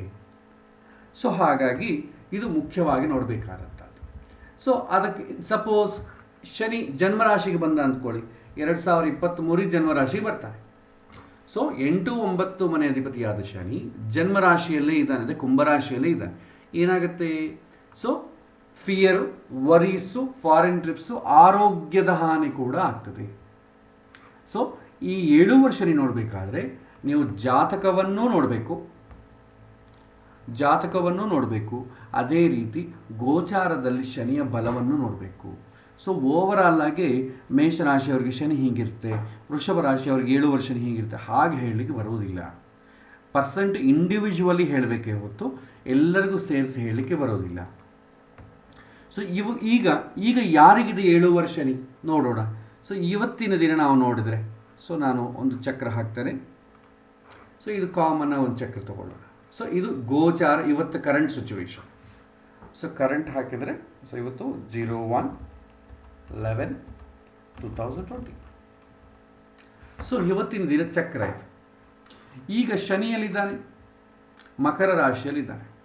ಸೊ ಈಗ ಯಾರಿಗೆ 7 ವರ್ಷ ಶನಿ ಇದೆ, ಯಾರಿಗೆ ಅಷ್ಟಮ ಶನಿ ಇದೆ, ಯಾರಿಗೆ ಅರ್ಧಾಷ್ಟಮ ಶನಿ ಇದೆ. ಸೊ ಜನ್ಮರಾಶಿಯಿಂದ 2ನೇ ಮನೆಗಿದ್ದರೆ ಹಾಗೂ 12ನೇ ಮನೆಗಿದ್ದರೆ ಹಾಗೂ ಜನ್ಮರಾಶಿಯಲ್ಲೇ ಇದ್ದರೆ 8 ಮತ್ತು 4 ಮನೆಗಿದ್ದರೆ 7 ವರ್ಷ ಶನಿ ಪ್ರಭಾವಕ್ಕೊಳಗಾಗ್ತದೆ. ಈಗ ನೋಡಿ, ಮೊದಲು ಧನುಸ್ಸು ರಾಶಿಯನ್ನು ತಗೊಳ್ಳೋಣ. ಧನುಸ್ಸು ರಾಶಿ ನೋಡಿದ್ರೆ 2ನೇ ಮನೆಗೆ ಶನಿ ಇದ್ದಾರೆ. ಸೊ ಇವರಿಗೆ 7 ವರ್ಷ ಶನಿ ಇದೆ, ಆದರೂ ಕೊನೆ ಹಂತದಲ್ಲಿದೆ. ಯಾಕೆ ನೋಡಿ, ಈ ಧನುಸ್ಸು ರಾಶಿಯವ್ರಿಗೆ ಯಾವಾಗ ಶುರು ಆಗುತ್ತೆ 7 ವರ್ಷ ಶನಿ? ವೃಶ್ಚಿಕದಿಂದ ಶುರುವಾಗುತ್ತೆ. ವೃಶ್ಚಿಕದಲ್ಲಿ ಶನಿ ಶುರು ಬಂದ ಅಂದ್ಕೊಳ್ಳಿ, ಆವಾಗ ಈ ಧನುಸ್ಸು ರಾಶಿಯವ್ರಿಗೆ ಇದು 12ನೇ ಮನೆ ಆಗ್ತದೆ. ಸೊ ವೃಶ್ಚಿಕದಿಂದ ಶನಿ ಧನುಸ್ಸಿಗೆ ಬರ್ತಾರೆ, ಆವಾಗ 1ನೇ ಮನೆ ಆಗ್ತದೆ. ಮತ್ತು 2ನೇ ಮನೆ ಸಂಚಾರ ಆದಾಗ 2ನೇ ಮನೆ ಆಗ್ತದೆ. ಸೊ ಇವರಿಗೆ ಧನುಸ್ಸು ರಾಶಿಯವರಿಗೆ ಕೊನೆ ಹಂತದಲ್ಲಿದೆ, 2023ಗೆ ಕಂಪ್ಲೀಟ್ ಆಗ್ತದೆ ಅಂತ ಹೇಳಬೇಕು. ಅದೇ ಮಕರ ರಾಶಿಯವ್ರಿಗಿದ್ದವ್ರಿಗೆ ಏನು ಹೇಳಬೇಕು? ಮಕರ ರಾಶಿಯಲ್ಲೇ ಶನಿ ಇದ್ದಾನೆ. ಇವರಿಗೆ ಯಾವಾಗ ಶುರುವಾಗಿರುತ್ತೆ? ಧನುಸ್ಸು ರಾಶಿಗೆ ಶನಿ ಬಂದಾಗಿಂದ ಶುರುವಾಗಿರುತ್ತೆ. ಯಾಕಂದರೆ ಧನುಸ್ಸು ರಾಶಿಯಲ್ಲಿ ಶನಿ ಇದ್ದಾಗ 12, ಮಕರ ರಾಶಿಯಲ್ಲಿ 1 ಮತ್ತು ಕುಂಭರಾಶಿಯಲ್ಲಿ 2. ಸೊ ಕುಂಭರಾಶಿಯಿಂದ ಹೋದಾಗ ಸೊ 2023ಗೆ ಕುಂಭರಾಶಿಗೆ ಬರ್ತಾನೆ ಅಂತ ಹೇಳಿದ್ವಿ. ಅಲ್ಲಿಂದ ಒಂದು 2.5 ವರ್ಷ 2025 ಅಂತ ಹೇಳ್ಬೋದು. ಸೊ ಇವರಿಗೆ 2025ಗೆ ಶನಿ ಏನಾಗ್ತಾನೆ? ಮೀನರಾಶಿಗೆ ಬರ್ತಾನೆ. ಸೊ ಅಷ್ಟು ತನಕ ಇರುತ್ತೆ, ಅಷ್ಟು ತನಕ ಇವರಿಗೆ ಶನಿ ಪ್ರಭಾವ ಇರುತ್ತೆ ಅಂತ ಹೇಳಬೇಕು. ಮತ್ತು ಇವರಿಗೆ ಕುಂಭರಾಶಿಯವರಿಗೆ ಹೀಗೆ ಪ್ರಾರಂಭ ಆಗಿದೆ, ಯಾಕೆಂದರೆ 12ನೇ ಮನೆಗಿದ್ದಾನಲ್ವ. ಸೊ ಕುಂಭರಾಶಿಯವರಿಗೆ 7 ವರ್ಷ ಶನಿ ಶುರುವಾಗಿದೆ. ಸೊ ಇವರಿಗೆ ಮುಗಿಬೇಕಂದ್ರೆ ಏನಾಗಬೇಕು? ಇಲ್ಲಿಂದ ಶನಿ ಇಲ್ಲಿಗೆ ಕುಂಭರಾಶಿಗೆ ಬರಬೇಕು, ಕುಂಭರಾಶಿಯಿಂದ ಮೀನರಾಶಿಗೆ ಬರಬೇಕು, ಮತ್ತು ಮೇಷರಾಶಿಗೆ ಬಂದರೆ ಕುಂಭರಾಶಿಯವರಿಗೆ ಮುಗಿಯುತ್ತೆ. ಸೊ ಮೇಷರಾಶಿಗೆ ಯಾವ ಬರ್ತಾನೆ? 2028ನೇ ತಾರೀಕು 28ನೇ ವರ್ಷದಲ್ಲಿ ಬರ್ತಾನೆ. ಸೊ ಅಷ್ಟವರೆಗೂ ಇವರು 7 ವರ್ಷ ಶನಿ ಇರುತ್ತೆ, 7.5 years. ಸೊ ಹೀಗೆ ಯಾರಾದರೂ ಜನ್ಮರಾಶಿ ಹಿಡಿದ್ರೆ 7 ವರ್ಷ ಶನಿ ಇದೆಯಾ ಇಲ್ವ ಅಂತ ತಿಳ್ಕೊಳ್ಬೇಕು. ಸೊ ಕಾನ್ಸೆಪ್ಟ್ ಜನ್ಮರಾಶಿಯಿಂದ 12ನೇ ಮನೆಗಾಗಲಿ, ಲಗ್ನದಲ್ಲಾಗಿ ಜನ್ಮರಾಶಿಯಲ್ಲೇ ಆಗಲಿ, 2ನೇ ಮನೆಗಾಗಲಿ ಇದ್ದರೆ 7 ವರ್ಷ ಶನಿ, 4ನೇ ಮನೆಗಿದ್ದರೆ ಅರ್ಧಾಷ್ಟಮ ಶನಿ. ಸೊ ಈಗ 4ನೇ ಮನೆಗೆ ಯಾರಿಗಿದೆ? ಸೊ ತುಲಾರಾಶಿಯವರಿಗಿದೆ. ತುಲಾರಾಶಿಯಿಂದ 4ನೇ ಮನೆಗೆ ಶನಿ ಇದ್ದಾನೆ. ಹಾಗಾಗಿ ತುಲಾರಾಶಿಯವರಿಗೆ ಅರ್ಧಾಷ್ಟಮ ಶನಿ. ಆದರೆ 2.5 year ಆಗೋದ್ರೆ ಹೋಗುತ್ತೆ, ಮತ್ತು ಸ್ಕಿಪ್ ಆಯ್ತು ಅಂದ್ಕೊಳ್ಳಿ, ಇವರಿಗೆ ಮುಗಿದೋಗುತ್ತೆ. ಅದೇ ಥರ ಅಷ್ಟಮ ಶನಿ ಮಿಥುನ ರಾಶಿಯವರಿಗೆ ಅಷ್ಟಮ ಶನಿ ನೋಡಿ, ಮಿಥುನ ರಾಶಿಯಿಂದ 7, 8. ಸೊ ಮಿಥುನ ರಾಶಿಯಿಂದ 8ನೇ ಮನೆಗೆ ಶನಿ ಇದ್ದಾನೆ. ಸೊ ಹಾಗಾಗಿ ಅಷ್ಟಮ ಶನಿ ಆಗ್ತದೆ. ಸೊ ಇವರಿಗೆ ಅಷ್ಟಮ ಶನಿ ನಡೀತಾ ಇದೆ. ಶನಿ ಮತ್ತು ಕುಂಭರಾಶಿಗೆ ಹೋದ ಅಂದ್ಕೊಳ್ಳಿ, ಕರ್ಕ ರಾಶಿಯವರಿಗೆ ಅಷ್ಟಮ ಶನಿ ಶುರು ಆಗ್ತದೆ. ಯಾಕಂದರೆ ಕರ್ಕ ರಾಶಿಯಿಂದ 8ನೇ ಮನೆ ಕುಂಭ ಆಗ್ತದೆ. ಸೊ ಹೀಗೆ ನಾವು ಗೋಚಾರವನ್ನು ನೋಡುವ ಕಾಲಕ್ಕೆ 7 ವರ್ಷ ಶನಿ ಯಾರಿಗಿದೆ, ಅಷ್ಟಮ ಶನಿ ಯಾರಿಗಿದೆ, ಅರ್ಧಾಷ್ಟಮ ಶನಿ ಯಾರಿಗಿದೆ ನೋಡಿಕೊಳ್ಳಬೇಕು. ಇದು ಒಂದು ಸಲ ತಲೆಗಿಟ್ಕೊಂಡ್ರೆ ಸಾಕು, ಅದೇನು ದಿನ ದಿನ ಚೇಂಜ್ ಆಗಲ್ಲ, 2.5 ವರ್ಷಕ್ಕೆ ಒಮ್ಮೆ ಚೇಂಜ್ ಆಗುತ್ತೆ. ಅದ ಕಾರಣ ನೆನಪಿಟ್ಕೊಳ್ಳೋದು ಈಸಿ. ಯಾರನ್ನ ಬಂದರೆ ಈಗ ಈ ಟೈಮ್ ನಡೀತಾ ಇದೆ, ಅಷ್ಟಮ ಶನಿ ನಡೀತಾ ಇದ್ದರೆ ದುಃಖಕ್ಕೆ ಒಳಗಾಗೋ ಟೈಮ್ ನಡೀತಾ ಇದೆ ಅಂತ ಅರ್ಥ.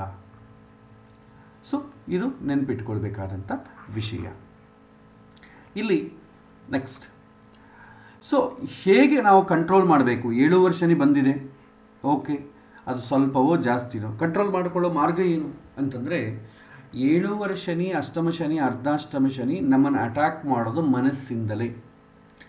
ಮನಸ್ಸು ಲೌಕಿಕ ವಿಚಾರವಿರೋದು ಎಷ್ಟು ಹೊರೀತದೋ, ಅದು ಬೇಕು ಇದು ಬೇಕು ಅದೆಷ್ಟು ಹೊರೀತದೋ, ಅದು ನಮಗೆ ಸಿಗದೇ ಇದ್ದಾಗ ದುಃಖ ಉಂಟಾಗ್ತದೆ.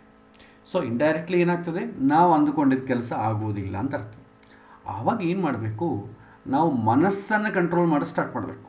ಸ್ವಲ್ಪ ಧ್ಯಾನ ಮಾಡೋದಾಗಲಿ, ಯೋಗ ಮಾಡೋದಾಗಲಿ, ಅಥವಾ ಡೈವರ್ಟ್ ಮಾಡ್ಕೊಳ್ಳೋದಾಗಲಿ, ಮನಸ್ಸನ್ನು ಬೇರೆ ಬೇರೆ ವಿಚಾರಗಳ ಮೇಲೆ ಡೈವರ್ಟ್ ಮಾಡ್ಕೊಳ್ಳೋದ್ರಿಂದ ಕೂಡ, ಅಂದರೆ ಡೈವರ್ಟ್ ಮಾಡ್ಕೊಳ್ಳೋದ್ರಿಂದ ಏನು, ಯಾವುದು ಆಲೋಚನೆ ಮಾಡಿದ್ರೆ ನಮಗೆ ದುಃಖ ಬರೋದಿಲ್ವೋ ಅಂಥದ್ದು ಡೈವರ್ಟ್ ಮಾಡ್ಕೊಳ್ಳಿ. ಮುಖ್ಯವಾಗಿ ಆ ಸಮಯದಲ್ಲಿ ಭಗವಂತನ ಸೇವೆ ಮಾಡೋದು, ತೀರ್ಥಯಾತ್ರೆಗಳನ್ನು ಮಾಡೋದು, ಆವಾಗ ಮನಸ್ಸು ಭಗವಂತನ ಕಡೆ ಹೋಗುತ್ತೆ. ಸೊ ಭಗವಂತನ ಕಡೆ ಹೋದರೆ ಡೈವರ್ಟ್ ಆಗ್ತದೆ, ಆಟೋಮೆಟಿಕ್ ಕೂಲ್ ಆಗಿಬಿಡ್ತದೆ. ಸೊ ಅದಕ್ಕೆ 7 ಶನಿ ಸಮಯದಲ್ಲಿ, ಅಷ್ಟಮ ಶನಿ ಸಮಯದಲ್ಲಿ ಅಥವಾ ಶನಿ ಪ್ರಭಾವ ಇರೋ ಸಮಯದಲ್ಲಿ ಮೆಡಿಟೇಷನ್ ಮಾಡೋದಾಗಲಿ, ಯೋಗ ಮಾಡೋದಾಗಲಿ, ಡೈವರ್ಷನ್ ಮನಸ್ಸನ್ನು ಫೋರ್ಸ್ಫುಲಿ ಬೇರೆ ವಿಷಯದ ಮೇಲೆ ಡೈವರ್ಟ್ ಮಾಡಿಕೊಳ್ಳೋದಾಗಲಿ ಮಾಡಿಕೊಂಡಾಗ ಏನೂ ತೊಂದರೆ ಆಗೋದಿಲ್ಲ. 7 ಶನಿ ಸಮಯದಲ್ಲಿ ಭಗವಂತನ ಗುಡಿಗೆ ಹೋಗಿ ಆ ಪೂಜೆ ಮಾಡಿಸಿ ಈ ಪೂಜೆ ಮಾಡಿಸಿ ಅಂತೆಲ್ಲ ಹೇಳ್ತಾರೆ. ಯಾವುದಕ್ಕಾಗಿ? ಡೈವರ್ಟ್ ಮಾಡಿಕೊಳ್ಳೋಕ್ಕೋಸ್ಕರವೇ. ಭಗವಂತನ ಮೇಲೆ ಹೋದರೆ ಮನಸ್ಸು ಡೈವರ್ಟ್ ಆಗ್ತದೆ. ನಾನು ಅಂದುಕೊಂಡ ಕೆಲಸ ಆಗ್ತದೆ, ಅದಕ್ಕೋಸ್ಕರ ಈ ಪ್ರಾಬ್ಲಮಿಂದ ಹೊರಗೆ ಬರಲಿಕ್ಕೆ ಭಗವಂತನ ಸೇವೆ ಮಾಡೋದು ಅಂದರೂ ಕೂಡ ಮನಸ್ಸು ಡೈವರ್ಟ್ ಆಗೋದೇ ದೊಡ್ಡ ದೊಡ್ಡ ಸೊಲ್ಯೂಷನ್ ಮನಸ್ಸಿಗೆ. ಸೊ ಹಾಗಾಗಿ ಆ ಸಮಯದಲ್ಲಿ ಭಗವಂತನ ಸೇವೆ ಮಾಡಿ, ತೀರ್ಥಯಾತ್ರೆಗಳು ಮಾಡಿ, ಇಂಥ ಜಪ ಪಾರಾಯಣ ಮಾಡಿ, ನರಸಿಂಹದೇವ್ರ ಸ್ತೋತ್ರ ಓದಿ, ಇನ್ನೊಂದು ಸ್ತೋತ್ರ ಓದಿ, 7 ವರ್ಷದಿಂದ ನಿಮಗೆ ತೊಂದರೆ ಆಗೋದಿಲ್ಲ ಅಂತ ಹೇಳ್ತೀವಿ. ತೊಂದರೆ ಆಗೋದಿಲ್ಲ ಅಂದರೆ ಮನಸ್ಸು ಡೈವರ್ಟ್ ಆಗ್ತದೆ. ನೆಕ್ಸ್ಟ್ 7 ಶನಿ ಸಮಯದಲ್ಲಿ ಮುಖ್ಯವಾಗಿ ಫಿನಾನ್ಷಿಯಲ್ ಕಮಿಟ್ಮೆಂಟ್ಸ್ ಜಾಸ್ತಿ ಇಟ್ಕೋಬಾರ್ದು. ಫಿನಾನ್ಷಿಯಲ್ ಕಮಿಟ್ಮೆಂಟ್ಸ್ ಜಾಸ್ತಿ ಇಟ್ಕೊಂಡ್ರೆ ಏನಾಗ್ತದೆ? ದುಃಖ ಜಾಸ್ತಿ ಆಗ್ತದೆ. ಯಾಕಂದರೆ ನಾವು ಯಾವ್ದು ಇಷ್ಟಪಡ್ತೀವೋ ಅದು ನಮಗೆ ಬರದೇ ಹೋಗಿ, ಯಾಕಂದರೆ ದುಃಖ ಬರಬೇಕಂದ್ರೆ ಏನು ಮಾಡಬೇಕು? ನಾನು ಇಷ್ಟಪಟ್ಟಿದ್ದು ದೂರ ಹೋಗಬೇಕು ಅಷ್ಟೇ. ನಾನು ಜಾಸ್ತಿ ಯಾವುದನ್ನು ಪ್ರೀತಿ ಮಾಡ್ತೀನೋ ಅದನ್ನು ನನಗೆ ದೂರ ಆಗಲಿಕ್ಕೆ ಅವಕಾಶ ಇದೆ. ಸೊ ಅದಕ್ಕೆ ಏನು ಮಾಡ್ತೀವಿ? ಇಷ್ಟಪಡದೇ ಇದ್ದಾಗ ಏನು ಮಾಡಬೇಕು? ಧ್ಯಾನ ಮಾಡಬೇಕು. ಸೊ ಯಾವುದ್ರ ಮೇಲೆ ಹೆಚ್ಚು ಆಸೆ ಬೆಳೆಸ್ಕೋಬೋದು? ಭಗವಂತನ ಮೇಲೆ ಬೆಳೆಸ್ಕೋಬೋದು. ಭಗವಂತ ಏನೂ ದೂರ ಆಗಲ್ಲ, ಯಾಕಂದರೆ ಆತನ ಲೌಕಿಕವಾದಂಥ ಆಬ್ಜೆಕ್ಟ್ ಅಲ್ಲ. ಸೊ ಫೈನಾನ್ಷಿಯಲ್ ಕಮಿಟ್ಮೆಂಟ್ಸ್ ಜಾಸ್ತಿ ಇಟ್ಕೋಬಾರ್ದು. ಮಿನಿಮಮ್ ಡೈಲಿ ಲಿವಿಂಗ್ ಏನು ಬೇಕು, ಸಣ್ಣ ಸಣ್ಣ ವ್ಯವಹಾರಗಳು ಮಾಡಿಕೊಳ್ಬೋದೇ ಆಗಲಿ, ನಮ್ಮ ಆದಾಯಕ್ಕಿಂತಲೂ ಜಾಸ್ತಿ ವ್ಯವಹಾರಗಳು ಯಾವತ್ತಿಗೂ ಮಾಡಬಾರ್ದು. ಸಾಲ ಮಾಡೋದಾಗಲಿ, ಮನೆ ಕೊಂಡುಕೊಳ್ಳೋದಾಗಲಿ, ದೊಡ್ಡ ದೊಡ್ಡ ವ್ಯವಹಾರಗಳು, ನಮ್ಮ ಫಿನಾನ್ಷಿಯಲ್ ಕಂಡೀಷನ್ಗಿಂತಲೂ ದೊಡ್ಡದಾಗಿರುವಂಥ ವ್ಯವಹಾರಗಳು ಮಾಡಬಾರ್ದು. Within financial limit okay. So ಜಾಸ್ತಿ ಸಾಲ ಮಾಡೋದಾಗಲಿ, ಸಾಲ ತಗೊಳ್ಳೋದಾಗಲಿ, ಕೊಡೋದಾಗಲಿ, ಈ ವ್ಯವಹಾರಗಳು ಮಾಡಬಾರ್ದು ಆ ಸಮಯದಲ್ಲಿ. ಏಕೆಂದರೆ ಮನಸ್ಸು ಬೇಗ ಡಿಸ್ಟರ್ಬ್ ಆಗೋದು ಆ ವಿಚಾರದಲ್ಲಿ. ನೆಕ್ಸ್ಟ್, ಮಾತು ಕಡಿಮೆ ಆಡಬೇಕು. ಸೊ ಮಾತು ಆ ಸಮಯದಲ್ಲಿ ಜಾಸ್ತಿ ಮಾತಾಡಿದೆ ಅಂದ್ಕೊಳ್ಳಿ, ಕಮಿಟ್ಮೆಂಟ್ ಜಾಸ್ತಿ ಆಗುತ್ತೆ ಅಥವಾ ಶತ್ರುಗಳು ಬೆಳೀತಾರೆ. 7 ವರ್ಷ ಮಾಮೂಲು ಟೈಮಲ್ಲಿ ಏನಾಗುತ್ತೆ, ನೀವು ಮಾತಾಡಿದ್ರೆ ಅಂದ್ಕೊಳ್ಳಿ, ಅಯ್ಯೋ ನಮ್ಗೆ ಒಳ್ಳೇದು ಬಯಸ್ತಾ ಇದ್ದಾರೆ ಅಂತ. ಅದೇ 7 ವರ್ಷ ಸಮಯದಲ್ಲಿ ಅಯ್ಯೋ ನನ್ನನ್ನು ಏನೋ ಮಾಡ್ತಾ ಇದ್ದಾನೆ, ಯಾಕಿಂತ ಮಾತಾಡ್ತಿದ್ರೆ, ಅದೇ ಮಾತೇ ಮಾತಾಡಿರ್ತೀರಿ, ಅದು ಬೇರೆ ಥರ ಅರ್ಥ ಮಾಡಿಕೊಡ್ತಾರೆ. ಹಾಗಾಗಿ ಮಾತು ತುಂಬ ಕಡಿಮೆ ಇರಬೇಕು. ಎಷ್ಟು ಮಾತಾಡಬೇಕು ಅಷ್ಟೇ ಮಾತಾಡಬೇಕು 7 ವರ್ಷ ಬಂದಾಗ. Next, healthy food and life style ಇರಬೇಕು.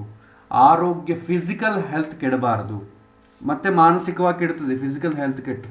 ಹಾಗಾಗಿ ಆರೋಗ್ಯಕರವಾದಂಥ ಆಹಾರವನ್ನು ತಗೊಳ್ಬೇಕು, ಲೈಫ್ ಸ್ಟೈಲ್ ಕರೆಕ್ಟಾಗಿ ಮೇಂಟೈನ್ ಮಾಡಬೇಕು. ಭಗವಂತನ ಧ್ಯಾನ ಇಂಥದ್ದೆಲ್ಲ ಮಾಡ್ಕೊಂಡು ರೂಟ್ ಲೈನ್ ಕರೆಕ್ಟಾಗಿ ಹೋಗುತ್ತೆ.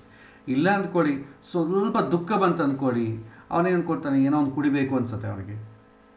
ಸೊ ಒಂದು ಸಲ ವಿಷ ಕುಡಿಬೋದು ಅಥವಾ ಹೆಂಡ ಕುಡಿಬೋದು, ಏನೋ ಒಂದು ಕುಡಿಬೋದು. ಕೆಟ್ಟ ಅಭ್ಯಾಸಗಳು ಮಾಡಿಕೊಂಡು ಆರೋಗ್ಯವನ್ನು ಹಾಳು ಮಾಡಿಕೊಳ್ತಾನೆ. ಸೊ ಆಮೇಲೆ ಆ ಸಮಯದಲ್ಲಿ ಡಿವೋಷನ್ ಡೈವರ್ಟ್ ಮಾಡ್ಕೊಳ್ಳಿಕ್ಕೆ ತೀರ್ಥಯಾತ್ರೆಗಳು ಮಾಡೋದಾಗಲಿ ಅಥವಾ ಯಾವುದೋ ಒಂದು ಮಠ ಇದಕ್ಕೆ ಹೋಗಿ ಹಾಡುಗಳು ಹೇಳೋದು, ಏನೋ ಒಂದು ಹೊಸದು ಪ್ರಾಕ್ಟೀಸ್ ಮಾಡೋದು. ಮನಸ್ಸನ್ನು ಡೈವರ್ಟ್ ಮಾಡಿಕೊಳ್ಳಿಕ್ಕೆ ಏನು ಬೇಕೋ ಅದನ್ನು ಮಾಡಿಕೊಳ್ಬೇಕು. ಸೊ ಈ ವಿಚಾರಗಳಿಂದ ಏನಾಗುತ್ತೆ, ನಮಗೆ 7 ವರ್ಷನಿ ಓವರ್ಕಮ್ ಮಾಡಲಿಕ್ಕೆ, 7 ವರ್ಷನಿ ಓವರ್ಕಮ್ ಅಲ್ಲ, ಮನಸ್ಸನ್ನು ಡೈವರ್ಟ್ ಮಾಡ್ಕೊಳ್ಳಿಕ್ಕೆ ಅವಕಾಶ. ಇದು ಬಿಟ್ಟರೆ ಬೇರೆ ಅವಕಾಶ ಇಲ್ಲ. ನಾವು ದೇವ್ರ ಗುಡಿಗೆ ಹೋಗ್ತೀವಿ, 7 ವರ್ಷದ ಸಮಯದಲ್ಲಿ ಹೇಳ್ತಾರೆ, ಪಾಪ ಇಷ್ಟೆಲ್ಲ ಆಲೋಚನೆ ಮಾಡೋಕ್ಕಾಗಲ್ಲ ಕೆಲವೊಂದು ಜನಕ್ಕೆ. ಬಂದ ಮೇಲೆ ಕಷ್ಟ ಬಂದವನಿಗೆ ಇಷ್ಟೆಲ್ಲ ಹೇಳಲಿಕ್ಕಾಗಲ್ಲ, ನೀ ಕಡಿಮೆ ಮಾತಾಡು. ಅವನ ಕಷ್ಟ ಬರದೇ ಮುಂಚಿತವಾಗಿ ಹೇಳ್ಬೋದು. ಬಂದ ಮೇಲೆ ಏನು ಹೇಳ್ತೀವಿ, ಇಮ್ಮಿಡಿಯೇಟ್ಲಿ ಅವನಿಗೆ ಕ್ವಿಕ್ ಫಿಕ್ಸ್ ಬೇಕು. ಆವಾಗ ಏನು ಹೇಳ್ತೇವೆ, ನೀನು ದೇವಸ್ಥಾನಕ್ಕೆ ಹೋಗು, ಇಷ್ಟು ಪ್ರದರ್ಶನಗಳು ಮಾಡು, ನಿನಗೆ ಸಮಸ್ಯೆ ಹೋಗುತ್ತೆ ಅಂತ ಒಂದು ಕಾನ್ಫಿಡೆನ್ಸ್ ತುಂಬುತ್ತೇವೆ. ಅವನು ಹೋಗಿ ಸಿನ್ಸಿಯರಾಗಿ ಮಾಡ್ತಾನೆ, ನಂಬಿಕೆ ಇಟ್ಕೊಳ್ತಾನೆ, ಓವರ್ಕಮ್ ಆಗ್ತದೆ. ಅದು ಕ್ವಿಕ್ ಫಿಕ್ಸ್ ಮಾತ್ರ, ಅದು ಎಲ್ಲದಕ್ಕೂ ವರ್ಕೌಟ್ ಆಗಲ್ಲ. ಜಾಸ್ತಿ ಸಾಲ ಮಾಡಿಬಿಟ್ಟಿರ್ತಾನೆ 7 ವರ್ಷದ ಸಮಯದಲ್ಲಿ. ನೀವು ಹೋಗಿ ಗುಡಿ ಪ್ರದರ್ಶನ ಮಾಡು, ಸಾಲ ಅದಾಗೋದಿಲ್ಲ. ಕೆಲವೊಂದು ಮಾನಸಿಕವಾದ ರೋಗಗಳಿಗೆ ಮಾತ್ರವೇ ಇದು ಉತ್ತರ. ಡೈವರ್ಟ್ ಮಾಡ್ಕೊಳ್ಳಿಕ್ಕೆ ಒಂದು ಅವಕಾಶ ಅಷ್ಟೇ ಆಗಲಿ, ಬೇರೆ ಯಾವುದೂ ಆಗೋದಿಲ್ಲ. ಸೊ ಹಾಗಾಗಿ 7 ವರ್ಷದ ಸಮಯದಲ್ಲಿ ಮನಸ್ಸನ್ನು ನಿಗ್ರಹ ಮಾಡಿಕೊಳ್ಳೋದು ಬಿಟ್ಟರೆ ಬೇರೆ ಮಾರ್ಗ ಇಲ್ಲ. ಬೇರೆ ಹೇಳ್ತಾರೆ ಎಲ್ಲ ಹೀಗೆ ಮಾಡಿ ಹಾಗೆ ಮಾಡಿ ಅಂತ ರೆಮಿಡೀಸ್ ಹೇಳ್ತಾರೆ. ಅದು ಅಗೈನ್ ಫೈನಾನ್ಷಿಯಲ್ ಸಂಬಂಧ ಇರುತ್ತೆ, ಆಲ್ರೆಡಿ ಫೈನಾನ್ಷಿಯಲ್ ಪ್ರಾಬ್ಲಮ್ ಇರುತ್ತೆ, ಅವನು ಮತ್ತೆ ಏನು ಮಾಡ್ತಾನೆ, ತೊಂದರೆ ಆಗ್ತದೆ. ಹಾಗಾಗಿ 7 ವರ್ಷದ ಸಮಯದಲ್ಲಿ ಫಿನಾನ್ಷಿಯಲ್ ಕಮಿಟ್ಮೆಂಟ್ಸ್ ಜಾಸ್ತಿ ಇಟ್ಟುಕೊಳ್ಳಬಾರ್ದು. ಆರೋಗ್ಯ ಚೆನ್ನಾಗಿ ನೋಡಿಕೊಳ್ಬೇಕು, healthy food, healthy life style maintain ಮಾಡಬೇಕು. ಭಗವಂತನ ಅಟ್ಯಾಚ್ಮೆಂಟ್ ಜಾಸ್ತಿ ಇಟ್ಕೋಬೇಕು. ಯಾಕೆಂದರೆ ಮನಸ್ಸು ಬೇಗ ಕೆಟ್ಟ ಹೋಗುತ್ತೆ. ಆದ ಕಾರಣ ಯಾವುದನ್ನು ಆಲೋಚನೆ ಮಾಡಿದರೆ ಮನಸ್ಸು ಕೆಡೋದಿಲ್ಲವೋ ಅದನ್ನು ಆಲೋಚನೆ ಮಾಡಬೇಕು. ಅದು ದೇವರ ಮಾತ್ರವೇ. ದೇವರ ಮೇಲೆ ಮನಸ್ಸಿಟ್ಟು ದೇವರ ಇಷ್ಟವರೆಗೂ ಮನಸ್ಸು ಕೆಡಿಸಿದ್ದಾನೆ ಅಂತಂಬೋದು ಯಾವುದೂ ಇಲ್ಲ. ಸೊ ಹಾಗಾಗಿ ದೇವರ ವಿಚಾರ ಬಿಟ್ಟರೆ, ಅದಕ್ಕೆ ಹೇಳ್ತಾರೆ 7 ವರ್ಷದ ಸಮಯದಲ್ಲಿ ಯಾವುದೋ ಒಂದು ಪಾರಾಯಣ ಮಾಡು, ದೇವಸ್ಥಾನಕ್ಕೆ ಹೋಗು ಅಂತ ಹೇಳ್ತಾರೆ. ಯಾಕಂದರೆ ಮನಸ್ಸು ಬೇಗ ಕೂಲ್ ಆಗ್ತದೆ. ದೇವರ ಪೂಜೆ ಮಾಡಿದ ಮೇಲೆ ನನಗೆ ದುಃಖ ಆಯಿತು ಅಂತ ಅಂಬೋದಿಲ್ಲ. ಪೂಜೆ ಮಾಡಲಿಕ್ಕೆ ದುಃಖ ಆಗ್ಬೋದು ಅಷ್ಟೇ. ಹಾಗಾಗಿ ಈ ಥರ ಮೆಥಡ್ಸ್ ಹೇಳಬೇಕಾಗ್ತದೆ. ಸೊ ಇದು 7 ವರ್ಷ, ಇದು ಎಲ್ಲ 7 ಪಾಯಿಂಟ್ಸ್ ಸಮರ ಹೇಳ್ತೇನೆ ನೋಡಿ. 7 ವರ್ಷದ ಎಲ್ಲರಿಗೂ ತೊಂದರೆ ಕೊಡೋದಿಲ್ಲ.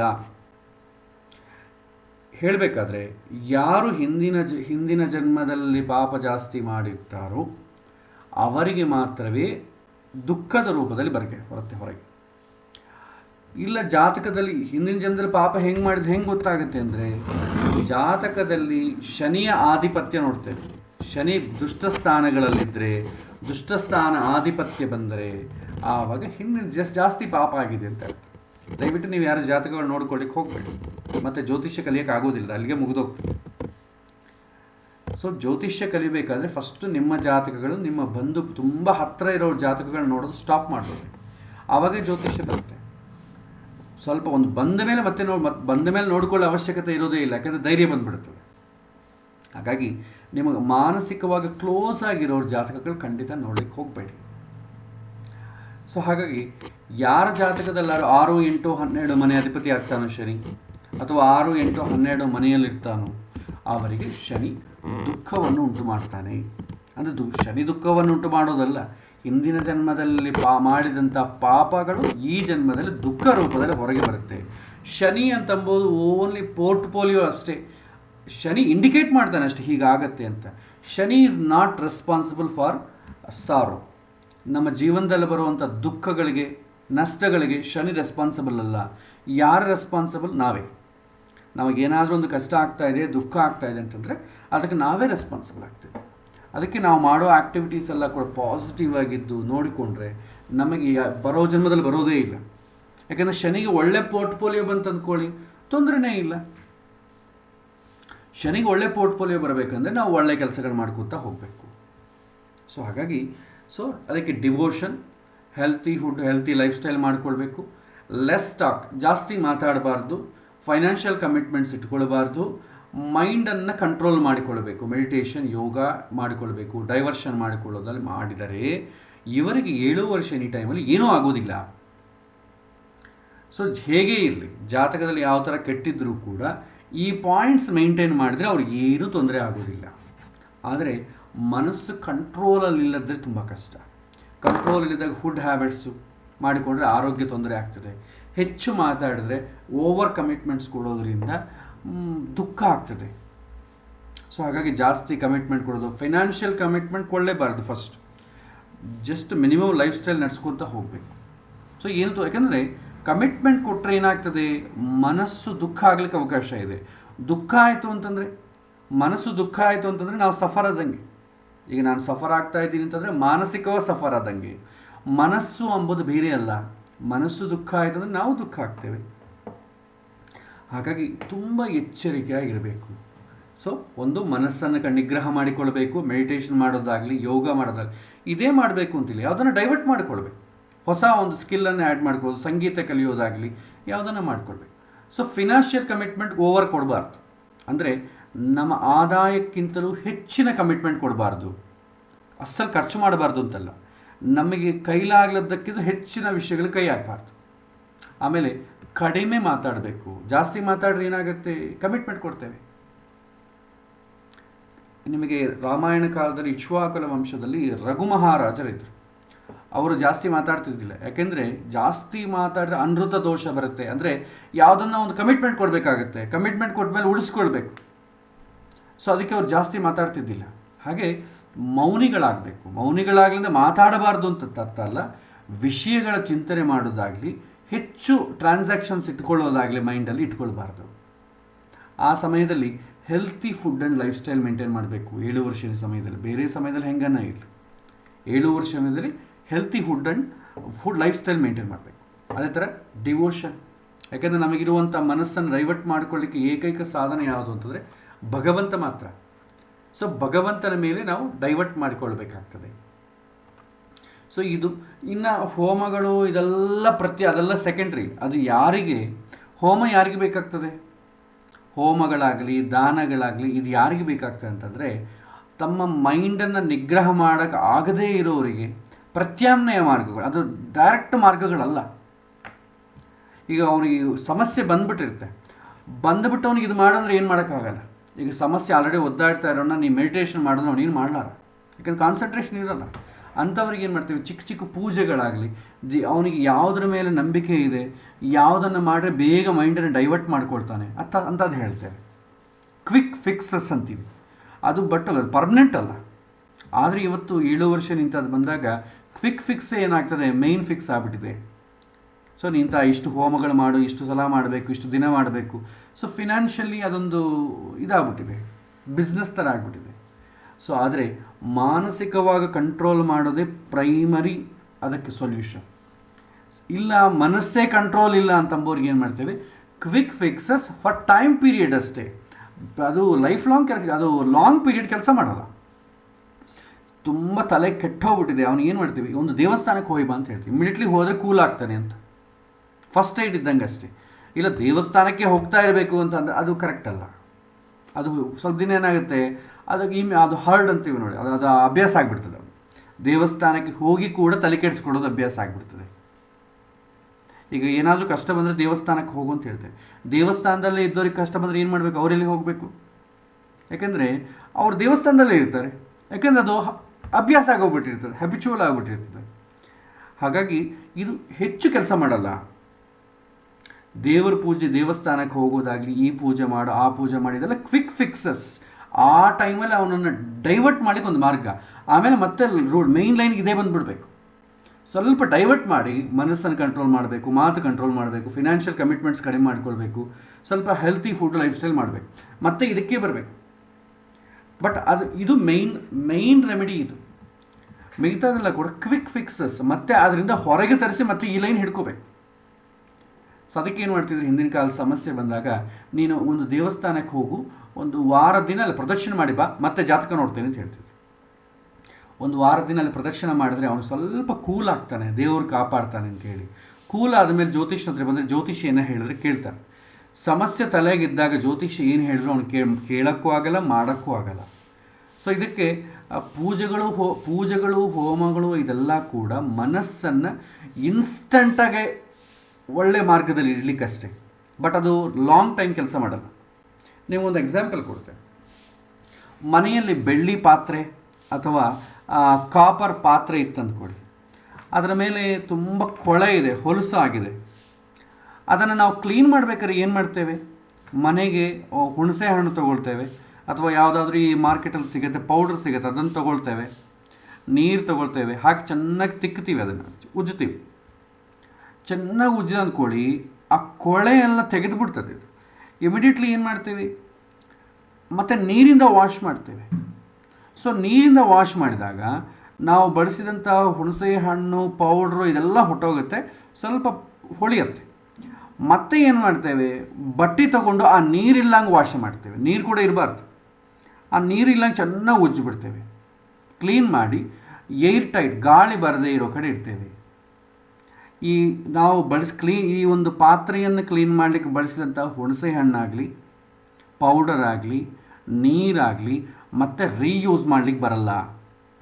ಮತ್ತು ಅದೇ ಹುಣಸೆ ಹಣ್ಣನ್ನು ನೀವು ಅಡುಗೆಯಲ್ಲಿ ಹಾಕ್ಕೊಳ್ಳಿಕ್ಕೆ ಬರುತ್ತಾ? ಬರಲ್ಲ, ಅದನ್ನು ಬಿಸಾಕ್ಬಿಡ್ತೇವೆ. ಸೊ ಇಲ್ಲಿ ಕೂಡ ಅಷ್ಟೇ, ನಾವು ಯಾವುದಾದ್ರೂ ಪ್ರಾಬ್ಲಮ್ ಬಂದಾಗ ಇಮ್ಮಿಡಿಯೇಟ್ಲಿ ನಮಗೆ ರಿಲೀಫ್ ಬೇಕು ಅಂತಂದರೆ ದೇವಸ್ಥಾನಕ್ಕೆ ಓಡಬೇಕು, ಅಥವಾ ಯಾವುದನ್ನ ಒಂದು ಹೋಮ ಹವನ ಇಮ್ಮಿಡಿಯೇಟ್ಲಿ. ಯಾಕಂದರೆ ಮೈಂಡು ಏನು ಬೇರೆ ಕೆಲಸ ಮಾಡ್ತಾ ಇಲ್ಲ ಮಾಡೋಕ್ಕೆ. ಸೊ ಮೆಡಿಟೇಷನ್ ಮಾಡೋಕ್ಕಾಗ್ತಾ ಇಲ್ಲ, ಯೋಗ, ಯಾಕಂದರೆ ಸಮಸ್ಯೆ ತಲೆಗೆ ಹತ್ತಿಬಿಡ್ತು ಅಂತಂದರೆ ಇದು ಯಾವುದು ಮಾಡೋಕ್ಕೂ ಆಗಲ್ಲ. ಆವಾಗ ಇಮಿಡಿಯೇಟ್ಲಿ ಕ್ವಿಕ್ ಫಿಕ್ಸ್ ಏನು ಮಾಡ್ತೇವೆ, ಒಂದು ದೇವಸ್ಥಾನಕ್ಕೆ ಹೋಗಿ ಬನ್ನಿ, ಅಥವಾ ಒಂದು ಸಣ್ಣ ಹೋಮ ಮಾಡಿಸ್ಕೊಳ್ಳಿ, ಧೈರ್ಯ ಬರಲಿಕ್ಕಷ್ಟೇ. ಅದು ಓನ್ಲಿ ಧೈರ್ಯ ಬರಲಿಕ್ಕೆ. ಅದು ನಿಮ್ಮ ಪ್ರಾಬ್ಲಮ್ ಹೋಗ್ಲಿಕ್ಕೆ ಸಪೋರ್ಟ್ ಮಾಡಲ್ಲ. ಒಂದ್ಸಲ ಯೂಸ್ ಆಯ್ತು ಅಂದರೆ ಮತ್ತೆ ರೀಯೂಸ್ ಮಾಡ್ಲಿಕ್ಕೆ ಬರಲ್ಲ, ಹುಣಸೆ ಹಣ್ಣಿದ್ದಂಗೆ. ಅದರಿಂದ ಹೊರಗೆ ಬಂದು ಆಲೋಚನೆ ಮಾಡಿ ಮನಸ್ಸನ್ನು ಧೈರ್ಯ ಮಾಡಿಕೊಂಡು ನನಗೆ ಯಾಕೆ ಹೀಗೆ ಬಂದಿದೆ ಅಂತ ಅರ್ಥ ಮಾಡಿಕೊಂಡು ಜೀವನ ಮಾಡೋದು ಕಲಿಬೇಕು. ಸೊ ಹಾಗಾಗಿ ರೀಯೂಸ್ ಮಾಡ್ಲಿಕ್ಕೆ ಬರಲ್ಲ, ಇದೆಲ್ಲ ಕ್ವಿಕ್ ಫಿಕ್ಸಸ್ ಮಾತ್ರ. ಸೊ ಅದನ್ನೇ ಇವತ್ತಿನ ದಿನ ಬಿಸ್ನೆಸ್ ಮಾಡಿಬಿಟ್ಟು ಅದನ್ನೇ ಮಾಡ್ತಾ ಇರ್ತಾರೆ. ಸೊ ಆ ಹೋಮ ಮಾಡು, ಈ ಹೋಮ, ಬರೀ ಮೈಂಡ್ ಅದರಲ್ಲೇ ನಿಂತೋಗ್ಬಿಡ್ತದೆ. ಅದೇನಂತಂದರೆ ಅನ್ಎಜುಕೇಟೆಡ್ ಪೀಪಲ್ಗೋಸ್ಕರ ಅದು ಮಾಡಿರೋದು. ಯಾಕಂದರೆ ಅವ್ರಿಗೆ ಆಲೋಚನೆ ಮಾಡೋ ಶಕ್ತಿ ಇರಲ್ಲ ಪಾಪ. ಅವರಿಗೆ ಮನಸ್ಸನ್ನು ಮೆಡಿಟೇಷನ್ ಹೆಂಗೆ ಮಾಡಿ, ಮನಸ್ಸನ್ನು ಹೇಗೆ ಕಂಟ್ರೋಲ್ ಮಾಡಬೇಕು, ಕಮಿಟ್ಮೆಂಟ್ಸ್ ಇಟ್ಕೋಬಾರ್ದು, ಅದೆಲ್ಲ ಏನು ಗೊತ್ತಾಗಲ್ಲ ಅವರಿಗೆ. ಅಂಥ ಜನಗಳಿಗೋಸ್ಕರ ಏನು ಮಾಡ್ತಾರೆ, ಇಮ್ಮಿಡಿಯೇಟ್ಲಿ ರಿಲೀಫ್ಗೋಸ್ಕರ ಪೂಜೆ ಪುರಸ್ಕಾರ, ದೇವಾಲಯ ದರ್ಶನ ನಾವು ಯಾವಾಗೂ ಮಾಡಬೇಕು, ಅವತ್ತೊಂದಿನ ಮಾಡೋದಲ್ಲ. ಹೆಲ್ತಿ ಲೈಫ್ ಸ್ಟೈಲ್ ಬೇಕಾದ್ರೆ ಯಾವಾಗೂ ಮಾಡ್ತಾ ಇರ್ತೇವೆ. ಕಡಿಮೆ ಮಾತಾಡೋದು ಇದೆಲ್ಲ ಮಾಡ್ತೇವೆ. ಅದು ಸಮಸ್ಯೆಯಲ್ಲಿ ಬಂದವನಿಗೆ ಇಮ್ಮಿಡಿಯೇಟ್ಲಿ ಏನು ಮಾಡೋಕ್ಕಾಗಲ್ಲ ಅಂತ ಹೇಳಿ ನಾವೇನು ಮಾಡ್ತೇವೆ, ದೇವಸ್ಥಾನಕ್ಕೆ ಹೋಗಿ ಬಾ, ಒಂದು ಪ್ರದರ್ಶನೆ ಮಾಡಿ ಬಾ, ಒಂದು ದಾನ ಮಾಡು, ಒಂದು ಪೂಜೆ ಮಾಡು, ಒಂದು ಹೋಮ ಮಾಡು ಅಂತ ಹೇಳ್ತೀವಿ. That is only quick fix. ಅದು ನೀವು ಪರ್ಮನೆಂಟಾಗಿ ನಿಮಗೆ ಸೊಲ್ಯೂಷನ್ ಅಲ್ಲ. ಅದು ಮಾಡಿಬಿಟ್ಮೇಲೆ ಸ್ವಲ್ಪ ದಿನ ಸುಮ್ಮನೆ ಇದ್ಬಿಟ್ಟು ಅಂದ್ಕೊಳ್ಳಿ, ಅವನೇನು ಮಾಡ್ತಾನೆ, ನಂಗೆ ಮತ್ತೆ ಸಮಸ್ಯೆ ಆಗಿಲ್ವಲ್ಲ, ಅಷ್ಟೆಲ್ಲ ಮಾಡಿದ್ನಲ್ಲ, ದೇವ್ರ ಮೇಲೆ ನಂಬಿಕೆ ಹೊಟ್ಟೋಗುತ್ತೆ. ಮತ್ತು ಇಮಿಡಿಯೇಟ್ಲಿ ಅವನೇನು ಮಾಡಬೇಕು, ಮನಸ್ಸು ಸ್ವಲ್ಪ ಕೂಲ್ ಆದಮೇಲೆ ನಾನು ಹೋಗ್ತಾ ಇರೋ ಮಾರ್ಗ ಕರೆಕ್ಟಾಗಿದೆಯಾ, ಒಬ್ಬ ಗುರುಗಳನ್ನು ಅಪ್ರೋಚ್ ಆಗಿ ನಾನು ಹೀಗೆ ಅನ್ಕೋತಾ ಇದ್ದೀನಿ, ನಾನು ನೆಕ್ಸ್ಟ್ ಏನು ಮಾಡಲಿ. ಜ್ಯೋತಿಷ್ಯ ಸೊಲ್ಯೂಷನ್ ಕೊಡಬೇಕಾದ್ರೆ ಜೀವನದ ಬಗ್ಗೆ, ಯಾವ ಹೋಮ ಮಾಡಬೇಕು, ಯಾವ ಪೂಜೆ ಮಾಡಬೇಕು ಅಂತಲ್ಲ, ಅದೆಲ್ಲರೂ ಕೊಡ್ತಾರೆ. ನಿಜವಾದ ಜ್ಯೋತಿಷ್ ಏನು ಮಾಡ್ತಾನೆ, ಸಮಸ್ಯೆಗೆ ಮೂಲ ಏನು ಅಂತ ಹುಡುಕಿ ಅದರಿಂದ ಹೊರಗೆ ಬರಲಿಕ್ಕೆ ಪ್ರಯತ್ನ ಮಾಡ್ತಾನೆ. ಮಧ್ಯಮ ಜ್ಯೋತಿಷ್ಯ ಏನು ಮಾಡ್ತಾನೆ, ತತ್ಕಾಲಕ್ಕೆ ನಿಮಗೆ ರಿಲೀಫ್ ಬೇಕಲ್ವಾ, ಒಂದು ಗುಡಿಗೆ ಹೋಗು, ಪ್ರದರ್ಶನ ಹಾಕೋ, ನಮಸ್ಕಾರ ಮಾಡು ಅಂತ ಹೇಳ್ತಾನೆ. ಅಧಮ ಜ್ಯೋತಿಷ್ಯ ಏನು ಮಾಡ್ತಾನೆ, ಅವನ ವೀಕ್ ಪಾಯಿಂಟ್ ನಮ್ಮ ಕ್ಯಾಶ್ ಪಾಯಿಂಟ್ ಅಷ್ಟೇ. ಈ ಥರ ಆಗ್ತದೆ. ಅಲ್ಟಿಮೇಟ್ಲಿ ಸೊಲ್ಯೂಷನ್ 7 ವರ್ಷ ಶನಿ, ಅಷ್ಟಮ ಶನಿ, ಅರ್ಧಾಷ್ಟಮ ಶನಿ. ನಮ್ಮ ದಿನಾಗೂ ಕೂಡ ಒಂದ್ಸಲ ಶನಿ ಪ್ರಾಣದಶೆಯಲ್ಲಿ ಶನಿ ಭುಕ್ತಿ ಬರುತ್ತೆ, ಶನಿ ದಶೆ ಬರುತ್ತೆ. ಮನಸ್ಸು ಸ್ವಲ್ಪ ನೋವಾಗ್ತದೆ. ಮನಸ್ಸನ್ನು ಕಂಟ್ರೋಲ್ ಮಾಡಿಕೊಳ್ಳೋದು ಕಲಿಬೇಕು, ಅದೊಂದು ಕಲೆ. ಭಗವದ್ಗೀತೆಯಲ್ಲಿ ಇದೆಲ್ಲ ಬರುತ್ತೆ. ನಿಮಗೆ ಭಗವದ್ಗೀತೆ ಪಾಠ ಕೂಡ ಪ್ಯಾರಲ ನಡೀತಾ ಇದೆ. ಭಗವದ್ಗೀತೆಯಲ್ಲಿ ಈ ವಿಚಾರವೆಲ್ಲ ಕೂಡ ಹೇಳಲಾಗುತ್ತೆ. ಸೊ ಇದು 7 ಶನಿಗೆ ಸಂಬಂಧಪಟ್ಟದ್ದು. ಇದು ಮುಂದೆ ಹೋಗೋ ಕಾಲಕ್ಕೆ ಇನ್ನೂ ಇದಕ್ಕೆ ಇದೆ, ಅಡ್ವಾನ್ಸ್ಡ್ ಮೆಥಡ್ ಇದೆ. ಬಟ್ ಪ್ರಾರಂಭ ಹಂತದಲ್ಲಿ ಇಷ್ಟು ಸಾಕು, ಮತ್ತು ಮುಂದಿನ ವಿಚಾರಗಳು ಮತ್ತೆ ಹೇಳ್ತೇನೆ. ಸೊ ಇಲ್ಲಿಗೆ ಇವತ್ತು ಈ ಪಾಠವನ್ನು ಮುಗಿಸೋಣ. ಒಂದು 2 ನಿಮಿಷ ಒಂದು ವಿಷಯವನ್ನು ಹೇಳ ಬಯಸ್ತೇನೆ. ಸೊ ಕಳೆದ ವಿಜಯದಶಮಿ ದಸರಾ ಪ್ರಯುಕ್ತವಾಗಿ, ದಿಸ್ ಈಸ್ ಪ್ಯೂರ್ಲಿ ರಿಕ್ವೆಸ್ಟ್, ಈ ಜ್ಯೋತಿಷಕ್ಕೆ ಸಂಬಂಧಪಟ್ಟದ್ದಲ್ಲ. ರಿಕ್ವೆಸ್ಟ್ ಏನಂದರೆ, ದಸರಾ ರಜೆಗಳಲ್ಲಿ ನಮ್ಮ ತಂದೆ ತಾಯಿಗಳ ಊರಿಗೆ ಹೋಗಿದ್ದೆ. ಊರಿಗೆ ಹೋದಾಗ ನಮ್ಮ ತಂದೆ ಒಂದು ಪೌರೋಹಿತರಾಗಿದ್ದಾರೆ. ಅವರು ಪೌರೋಹಿತ ಮಾಡುವಾಗ ಈ ಗೋದಾನ, ಪ್ರತ್ಯಕ್ಷ ಗೋದಾನ ಅಂತ ಕೊಡ್ತಾರೆ ಆ ಕಡೆ ಎಲ್ಲ ಕೂಡ. ಇಲ್ಲೆಲ್ಲ ಸಿಟಿಯಲ್ಲೆಲ್ಲ ಕೂಡ ಗೋದಾನ ಅಂತೇಳಿ ಒಂದು ಎನ್ವಲಪ್ಪೆಲ್ಲ ಹಾಕಿ ದುಡ್ಡು ಕೊಟ್ಬಿಡ್ತಾರೆ, ನೀವು ಆ ಹಸುವನ್ನು ಕೊಂಡ್ಕೊಳ್ಳಿ ಅಂಥೇಳಿ. ಇಲ್ಲಿ ಹಸುವನ್ನು ಕೊಂಡ್ಕೊಳ್ಳೋಕ್ಕೂ ಆಗೋದಿಲ್ಲ, ಮೇಂಟೈನ್ ಮಾಡೋಕ್ಕೂ ಆಗೋದಿಲ್ಲ. ಸೊ ಹಳ್ಳಿಯಲ್ಲಿ ಅದು ಹಳ್ಳಿ ಆದ ಕಾರಣ ಅವರು ಪ್ರತ್ಯಕ್ಷವಾಗಿ ಗೋದಾನ ಮಾಡ್ತಾರೆ. ಸೊ ಆ ಹಸುಗಳನ್ನೆಲ್ಲ ನಾವು ಮೇಂಟೈನ್ ಮಾಡೋಕ್ಕಾಗೋದಿಲ್ಲ, ನಮ್ಮಪ್ಪ ಮಾರ್ಬಿಡ್ತೀನಿ ಅಂದಾಗ, ಬೇಡ ಮಾರೋದು ಬೇಡ ಅಂಥೇಳಿ ಅದಕ್ಕೊಂದು ಸಣ್ಣ ಗೋಶಾಲ ಥರ ಕಟ್ಟಿ ಮೇಂಟೈನ್ ಮಾಡ್ತಾಯಿದ್ವಿ. ಮತ್ತು ಅದನ್ನು ನಾವು ನಾವು ನೋಡಿಕೊಳ್ಳೋರು ಕಷ್ಟ ಅಂತ ಏನು ಮಾಡಿದ್ವಿ, ಒಬ್ಬ ರೈತರ ಫ್ಯಾಮಿಲಿ ಕೊಟ್ಬಿಟ್ವಿ. ಇದನ್ನು ಮಾರಬೇಡಿ, ನೀವೇ ಮನೆಯಲ್ಲಿ ಇಟ್ಟುಕೊಂಡು ಅದನ್ನು ಬೆಳೆಸಿಕೊಳ್ಳಿ, ಅದಕ್ಕೆ ಬೇಕಾದಂಥ ಫುಡ್ ಐಟಮ್ಸ್ ಏನಾದರೂ ಬೇಕಾದ್ರೆ ನಾವು ಕೊಡ್ತೀವಿ ಅಂತೇಳಿ ಮೇಂಟೈನ್ ಮಾಡ್ತಾಯಿದ್ವಿ. ಕರೋನಾ ಬಂದ ಮೇಲೆ ಏನಾಯಿತು, ಪಾಪ ಅವ್ರಿಗೂ ತುಂಬ ಕಷ್ಟ ಆಯಿತು. ಸೊ ಅವರು, ನಾವು ಮೇಂಟೈನ್ ಮಾಡೋಕ್ಕಾಗ್ತಾಯಿಲ್ಲ, ನೀವು ಕರ್ಕೊಂಡು ಹೋಗ್ಬಿಡಿ, ನೀವು ಏನು ಬೇರೆ ಯಾರಿಗನ್ನ ಕೊಡೋದಾಗಲಿ ಮಾರೋದಾಗಲಿ ಮಾಡಿಬಿಡಿ ಅಂತ ಹೇಳ್ತಾಯಿದ್ರು. ಬಟ್ ನಮ್ಗೆ ಯಾರೂ ಅಂತ ಸಿಗ್ತಾ ಇಲ್ಲ. ಸರ್ ಅದಕ್ಕೆ ಕಮಿಟ್ಮೆಂಟ್ ಕೊಟ್ವಿ. ಸೊ ನಿನಗೆ ಸ್ವಲ್ಪ ಕೊಡ್ತೀನಿ ಇದನ್ನು ನೋಡ್ಕೊಳ್ಳಿಕ್ಕೆ, ನೀನು ನೋಡ್ಕೋ ಇದನ್ನು ಅಂತೇಳಿ ಹೇಳ್ತಾಯಿದ್ದೆ. ಸೊ ಅದಕ್ಕಾಗಿ ಗೋ ಸಂರಕ್ಷಣೆ ಅಂತಂಬೋದು ಇವಾಗ ಒಂದು ಟಾಪಿಕ್ ನಮಗೆ ಬಂದಿದೆ. ಸೊ ಒಂದು 3 ಹಸುಗಳಿದೆ, ಜಾಸ್ತಿ ಕೂಡ ಮಾಡಿಕೊಳ್ತಾ ಇಲ್ಲ. ಸೊ ಯಾರಿಗಾದರೂ ಗೋಸೇವೆ ಈ ಥರ ಮಾಡಬೇಕು ಅಂತ ಉತ್ಸಾಹ ಇದ್ದರೆ ಅವರು ಏನಾದರೂ ಕೂಡ ಫಿನಾನ್ಷಿಯಲಿ ಸ್ವಲ್ಪ ಸಪೋರ್ಟ್ ಮಾಡಿದ್ರೆ ಈ ಗೋಸೇವೆಗೆ ಅನುಕೂಲ ಆಗ್ತದೆ. ಬಟ್ ಮ್ಯಾಂಡೇಟ್ರಿ ಅಲ್ಲ, ಯಾರಾದರೂ ಫೈನಾನ್ಷಿಯಲಿ ಓಕೆ ಸ್ಟೇಬಲ್ ಆಗಿದ್ದವ್ರು ಮಾತ್ರ ಇದಕ್ಕೆ ಸ್ವಲ್ಪ ಹೆಲ್ಪ್ ಮಾಡ್ಬೋದು. ನಾನು ವಾಟ್ಸ್ಯಾಪಲ್ಲಿ ಮತ್ತು ಇದಕ್ಕೆ ಕೊಡ್ತೇನೆ, ಅಕೌಂಟ್ ಡೀಟೇಲ್ಸ್ ಕೊಡ್ತೇನೆ. ಯಾರಿಗಾದರೂ ಫಿನಾನ್ಷಿಯಲಿ ಇದ್ದರೆ, ಅನುಕೂಲ ಇದ್ದವರು ಮಾತ್ರವೇ ಇದಕ್ಕೆ ಸಪೋರ್ಟ್ ಮಾಡಿ. ಅಥವಾ ನಿಮಗೆ ವೈಶ್ವಾನರ.in ಅಂತ ಒಂದು ಸೈಟ್ ಇದೆ. ಈ ಸೈಟಲ್ಲೇ ನಿಮಗೆ ಈ ಅಕೌಂಟ್ ಡೀಟೇಲ್ಸ್ ಸಿಗುತ್ತೆ. ಡೊನೇಟ್ ಅಂತ ಕೆಳಗೆ ಒಂದು ಕಾಲಮ್ ಇದೆ. ಸೊ ಇದರಲ್ಲೇ ನಿಮಗೆ ಅಕೌಂಟ್ ಡೀಟೇಲ್ಸ್ ಎಲ್ಲ ಬರುತ್ತೆ. ಸೊ ಅದನ್ನು ನೋಡಿ ನಿಮ್ಗೆ ಕಿಂಚಿತ್ ಏನಾದರೂ ಅದಕ್ಕೆ ಸಂರಕ್ಷಣೆಗೋಸ್ಕರ ಮಾಡೋಗಿದೆ, ಮಾರಬಾರ್ದು ಅಂತ ಒಂದು ಉದ್ದೇಶ ಅಷ್ಟೇ. ಏನಾದರೂ ಫಿನಾನ್ಷಿಯಲಿ ಸಪೋರ್ಟ್ ಮಾಡೋ ಅಸಿಸ್ಟೆಂಟ್ ಕೊಡೋಂಗಿದ್ರೆ ನೀವು ಕೊಡ್ಬೋದು. ಇಷ್ಟೇ. ಸೊ ಇವತ್ತು ಈ ಪಾಠವನ್ನು ಮುಗಿಸೋಣ. ಏನಾದರೂ ಪ್ರಶ್ನೆಗಳಿದ್ದರೆ ಒಂದು 5 ನಿಮಿಷದ ಕಾಲ ನೀವು ಪ್ರಶ್ನೆಗಳನ್ನ ಕೇಳ್ಬೋದು. ಹರೀಶ್ ಶ್ರೀನಿವಾಸ್.